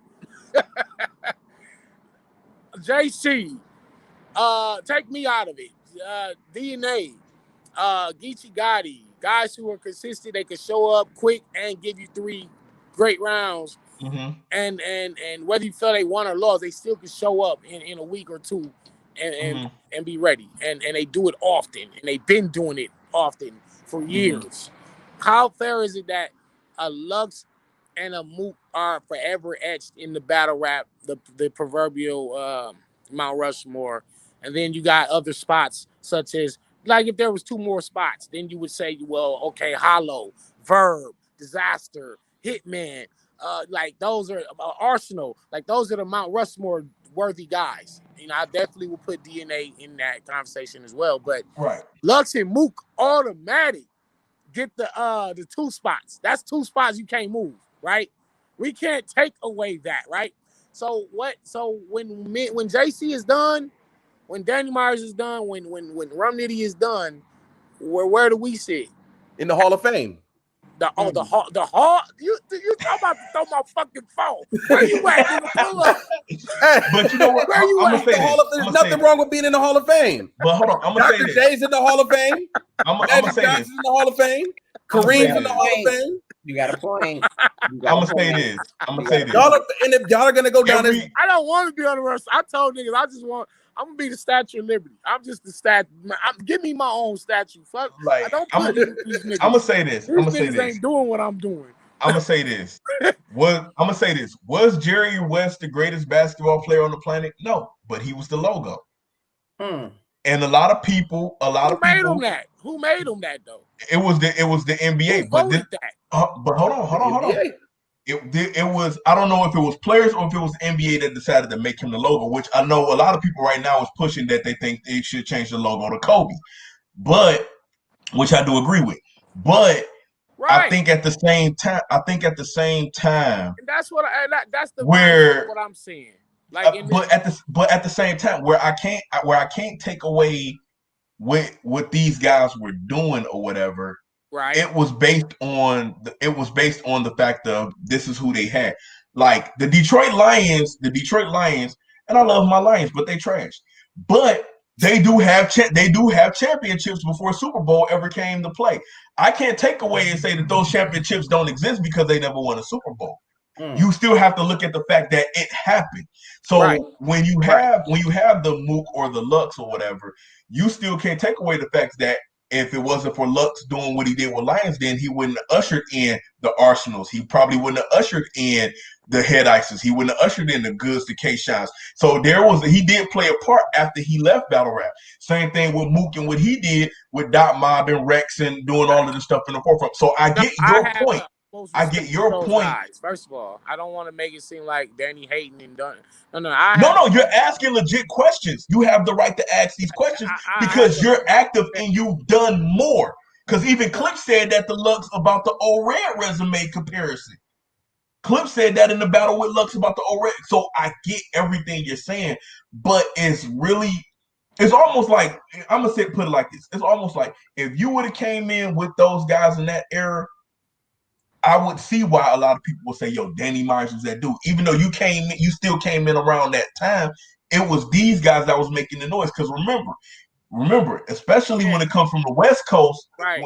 I don't know, around that time, was you still living on the West? Because I know you said that you had moved, you was in Michigan for a period of time too. I moved it. Yeah, absolutely. In 2000. But during that era, you know, remember in the early 80s and 90s, the West Coast wasn't even getting that much love on the East when it came to even music. You know, like I remember that time when the song "Bow Down" by the West Side Connection was the #1 song in the fucking country, but New York didn't fuck with that record at all. And this is coming from a Detroit person and whatever, because I love hip hop. So I'm going to do the homework on it. It's not fair, and I get the argument. That's why it's like when you didn't see this episode, but I had called out Cola and Polo from Black Compass on the fact of how they was shitting on Pat Stay and Disaster's legacy, because they was like, oh, they really wasn't shit until they came over and battled on URL. And I said, you can't say that. That's not fair. That's wrong. And I called them out for a debate, which they still haven't came on the show to have that debate yet. But my thing is, you can't ducking that smoke. Ducking. But the thing is, right. Well, you have so many people, because New York is considered the Mecca, that if you don't do it over here, it don't count. And it's not fair, because y'all put in so much work. The South put in so much work. The West put in so much work. The Midwest put in so much work. But to most people, it don't matter unless you actually come over here. Think about it. When Jay Electronica even said that song in Exhibit C, he was like, South was doing all this and New York was biting y'all slang. DJ K Slate got so mad that he went on Shade 45 and tried to kill Jay Electronica over that line. But it was true. Y'all, at one point, New York had lost their identity, and y'all was biting the South shit. Big fact. So you can't get mad at that. When I battled Glue Easy, that was in my first or second round. I talked about how New York lost his identity and started sounding like the South. I was talking about that versus Glue Easy. But anyway, yeah, good point. That's a good point.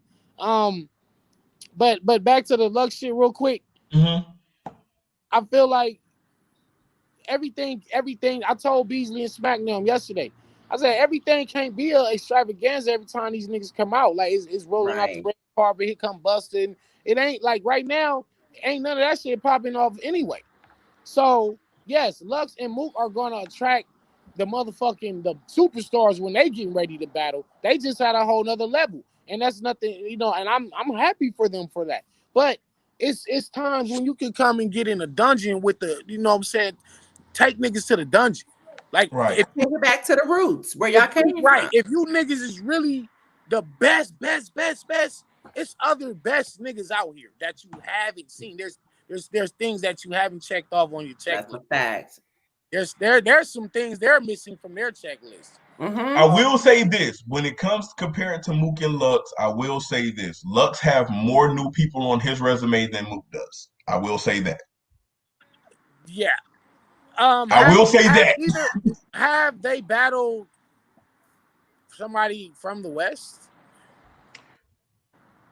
No. They haven't battled nobody from the West. Neither Lux or Mook have battled a West Coast artist. Not yet. I believe Lux will probably be the first person to battle a West Coast artist before battle Daylight. I believe Lux either Daylight or B-Dot, but yeah, I truly believe that it'll be Lux that'll have that West Coast battle on his resume. And Mook should probably take Geechee then. I was about to say that. I can see Mook taking Geechee. That would be crazy. I can see that. Yeah. But don't you think that there's other battles that both of them might need to take before they do that? Like battles that we probably wanted to see on URL. But again, that's the flip side to that is we waited so long for certain battles that we may not even be interested anymore. So go right ahead skip that and go right into our new stars. I think it may, to to me, it makes sense because they can pick whoever they want. So why not just say, you know what, my next battle, I'm about to give Geechee a shot. Geechee been wrecking shit for a long time. If you a murder mook, yo, I've been seeing what Geechee been doing for a long time, so it's only right that I battle that man. If I'm a Lux, yo, I mean, him and Daylight been playing Save This Last Dance for the longest. Sooner or later, y'all got to get on that. Y'all got to get on that dance floor and start foxtrotting or something. Hey, Danny, you're muted. I think you muted yourself, bro. Shout out to Rain. Rain says, "How do we not know how much it means to these battlers and league owners for Danny to give them a shot?" Hopefully he'll come back. That'll be our last question for today because I gotta go to work in a little bit and I am sleepy. I have not been asleep. So if we'll wait a few minutes to answer that because that's a pretty good question to answer that question, and then we'll wrap it up.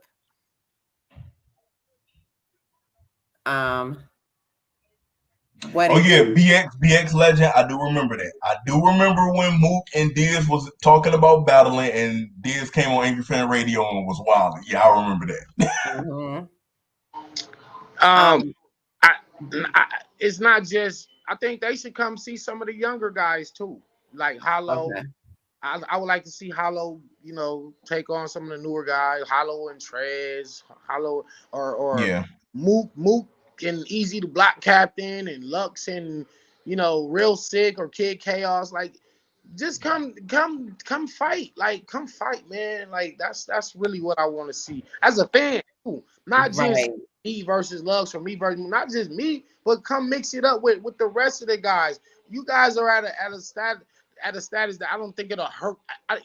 Like they're etched in stone. Yeah. If Lux come take a loss to a new nigga, ain't nobody gonna say, "Oh, Lux, you fell off your trash," and then we will erase your whole legacy. Right. It's a battle, bro. And I'm just saying, like, I'm out here doing it. I'm being the example. Like, I'm battling. Y'all see, I'm doing it. I'm battling the new niggas, the legends, giving niggas shots. I would just like to see them come mix it up a little more. I'm not saying they should battle 12, 20 times a year, but 3 times a year ain't really bad. Like, you could battle 3 times at all. It's not hard. I battled 3 times in a month, my nigga. Like, it's not hard to battle 3 times in a year if you're Lux and Mook.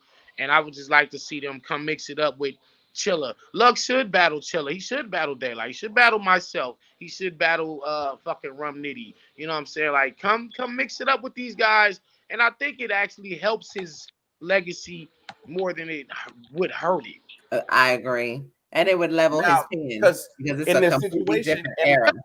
In the scenario that, you know what I'm saying, he gets out here and we don't see the Lux that we've always, you know what I'm saying, or Mook that we revered as as the best. But like, oh, he lost. That's the problem. This is the problem when you become great. And Danny, you can attest to this. When you become great, they don't compare you to anybody else. They compare your previous work to your last work. Okay. So even if they came out more, they're not going to compare. Like, if Lux came out and he battled Kid Chaos, they're not going to compare Lux's bars to Kid Chaos's bars in their battle. They're going to compare Lux's performance in that battle versus Kid Chaos to Lux's performance in this battle with Surf, Lux's performance battle with Arsenal. I've seen as Danny gotten more to people finally giving him his just dues. Now they're comparing Danny's work to his last work. Okay, we've seen you versus Arsenal. Now, how was that? How was this work versus Drugs? How was his work in the Ill Will battle? How was Danny's work in the Easy battle? And then so on and so forth. So, to me, I agree with Danny at that point. It's not going to hurt their legacy too much because all they're going to do is compare their work. Same thing that you get now when you are a Jay-Z or you are a Nas or Eminem. They're not going to say, "Oh, your bars was trash." They're just trying to compare the work and say, "Well, you had better bars here. You had better bars in this moment. You had better bars in that battle." But that with anything you do in the entertainment industry, if Denzel drop a movie, they're gonna be like, yeah, this was cool, but that wasn't like the Training Day Denzel. You know what I'm saying? Like, you're gonna be compared to your work no matter what you do. You know what I'm saying? To me, I think that's the ultimate compliment. Once you start getting your work compared to your previous work, that's to me that's the ultimate. Like comparing me to somebody else, no. When you start comparing my work, because it's letting me know I'm giving y'all enough work that y'all are actually measuring. But before we get out of here, Rain Hoops, he said, how do we know how much it means to these battlers or league owners for Danny to give them a shot? Yeah, it be meaning a lot to them, and that's a lot of times I get more satisfaction out of somebody saying, oh, that really meant a lot to me for you to give me that look. Okay, I'm gonna tell you why. Uh, Sometimes it be more about it. It be less about the money than about actually looking Mm-hmm. out for a league owner and trying to help build that shit. If I could come to your league and bless you with a battle and it gets more you now you got a 200,000 or you get 200,000 on this video. Um my man Bills told me and Mac Myron was like the most viewed battle in his league's history, and it meant a It lot to me. was. It was. And Yeah. that meant a lot to me because I was watching his league for years before I even knew him. And for me to go on there and give him his highest viewed battle, his most revered battle, that means a lot to me. Me Mm-hmm. going down to like Kansas City and battling St. Mike with the Connects and giving them one of the greatest bars of all time on their league. The space Mm-hmm. continuum shit. That be meaning a lot. And I think that's why people respect me. Like I know how I feel to be on the come up, and all you want is just a shot. All you want is an opportunity. Right. That like Verb did that for me. Verb was the first one to say, "Man, yo, Yeah. you know what I'm saying?" Well, it was John Duke. John did it as well because John had just battled Hitman at Summer Madness 2. And his Right. That was a fire battle. That's when we first, yeah. And a lot of people still he don't was even know that you battled John back then on AHAD. Yeah, his John next battle after Hitman was Danny Myers in Las Vegas, and he came and gave me that look, and Mm-hmm. my name was buzzing from there. Then Verb was like the first like top tier guy to give me that look, so I know how much a look mean. Just even like with Disaster, that meant a lot to me. Pat Stay giving me a battle, that meant a lot to me. Arsenal, I told after the battle, I was like, bro, that really mean a lot to me for you to do that for me because I know he's a Rushmore guy, bro. This is a Rushmore guy. So if I can come and help another guy, and that them shit be meaning a lot to Easy Block Captain when they get a Danny Myers battle. Because to Yeah. them, that's like them getting a Lux or a Hollow battle. You know what I'm Right. saying? For them, that's like, oh, they look at Danny like Danny's one of the elite niggas in the history of this shit. Like that's love for me to get that battle. So Right. I just know what it means to give back, and that's why I think I be getting blessed and getting good karma because I done looked out a lot for people. But Right. the fans they don't look at it like that. The fans like, oh, why is you taking this nigga? You're oversaturating yourself. You're killing your brand by taking it. It's like, bro, I never was no high and mighty guy. I never was no, hey, you know what I'm saying? I was never that guy, man. I was the guy to say, hey, man, the nigga nice, he nice. I'll come see the nigga. You feel Right. Right. me? And that's just me. I ain't gotta say everybody gotta move like that, but it ain't hurt me. I'm still around. I'm still getting top names. I'm still booked on every URL card. So I think I did pretty good with my career moving the way that I was. Right. They had to come get you. They had to come invite you back either way. And so Right, really right. where people feel like it was a lose, you really won. You really won. You did it your way. Danny showed from the door that you could do it your way. Right. Yeah. Well, listen, I appreciate y'all. I definitely got to come on here more. We definitely got to get these movie debates in. I think I like lost the last three. Fuck that. I need my revenge. Um, I get the movie debates in. I definitely got to get y'all on my show as well. So Yes. it will be good to talk hip hop, battle rap, Oh motherfucking. yeah. Let's talk some shit. I'm gonna definitely send out y'all the information so y'all can come on my show with no debate. We can do like a Zoom, Oh whatever. no, man. Most definitely. I love to do it. Danny's was actually a part of one of my favorite battle rap moments ever. Which The one? weekend that you battled JUS when we went down Oh, to see Wheels. and we went and met Wheels. Yeah, we went down there to see Wheels. Yo, so Wheels, my guy Mike is one of the biggest battle rap fans on earth. Like I thought I was like Wheels is a huge battle rap fan. He call him Wills because he's in a wheelchair. Mhm. I forgot what, I think it was spina bifida or something that put Wills in a wheelchair for life. That put Mike in a wheelchair for life. And he's a huge Danny fan. So me and my guy Brandon, my guy BP, went and picked up Danny and Shy Dog from the hotel the day of the battle and drove probably about 45 minutes to an hour south because Wills lives in a nursing home while his family gets stuff fixed for the house so he can so they can, you know, have a house for somebody, you know, wheelchair compatible. Yeah. And we pulled up and Wills came outside and we were hiding Danny. And Wills turned around and seen Danny in like the happiest look I've ever seen on any human being in my life. Right, but we cried and we cried. I started crying. Yeah, And, it was man, it was amazing. It was that's amazing, man. personal greatest moment of my battle rap career. Like that was That's like That That was dope. winning any battle or getting paid this or all this, you know, Danny, you're the GOAT shit. That moment right there was the best moment of my whole career. I think that motivates you. Whole You know career. why? You know what your purpose is. You Yeah, definitely know what your whole- purpose is. Yeah. like I didn't even know this man, and this man cried like on meeting me, and I'm like, what? Then I'm crying, and now we hugging and taking pictures. like It was Wills, like, yo, my guy Wills, he's one of the most that right there, that's dope. I can't even watch that video no more because every time I see it, I cry. I can't watch it. Yeah, it was fire, man. Shout out to Wills. But yeah, that was beautiful, man. But yeah, it be moments like that. And guess what? That came about by me taking JUS, who, you know what I'm saying? Who is not no big name, by me coming to a small league, taking a smaller guy, and I got that moment out of that battle.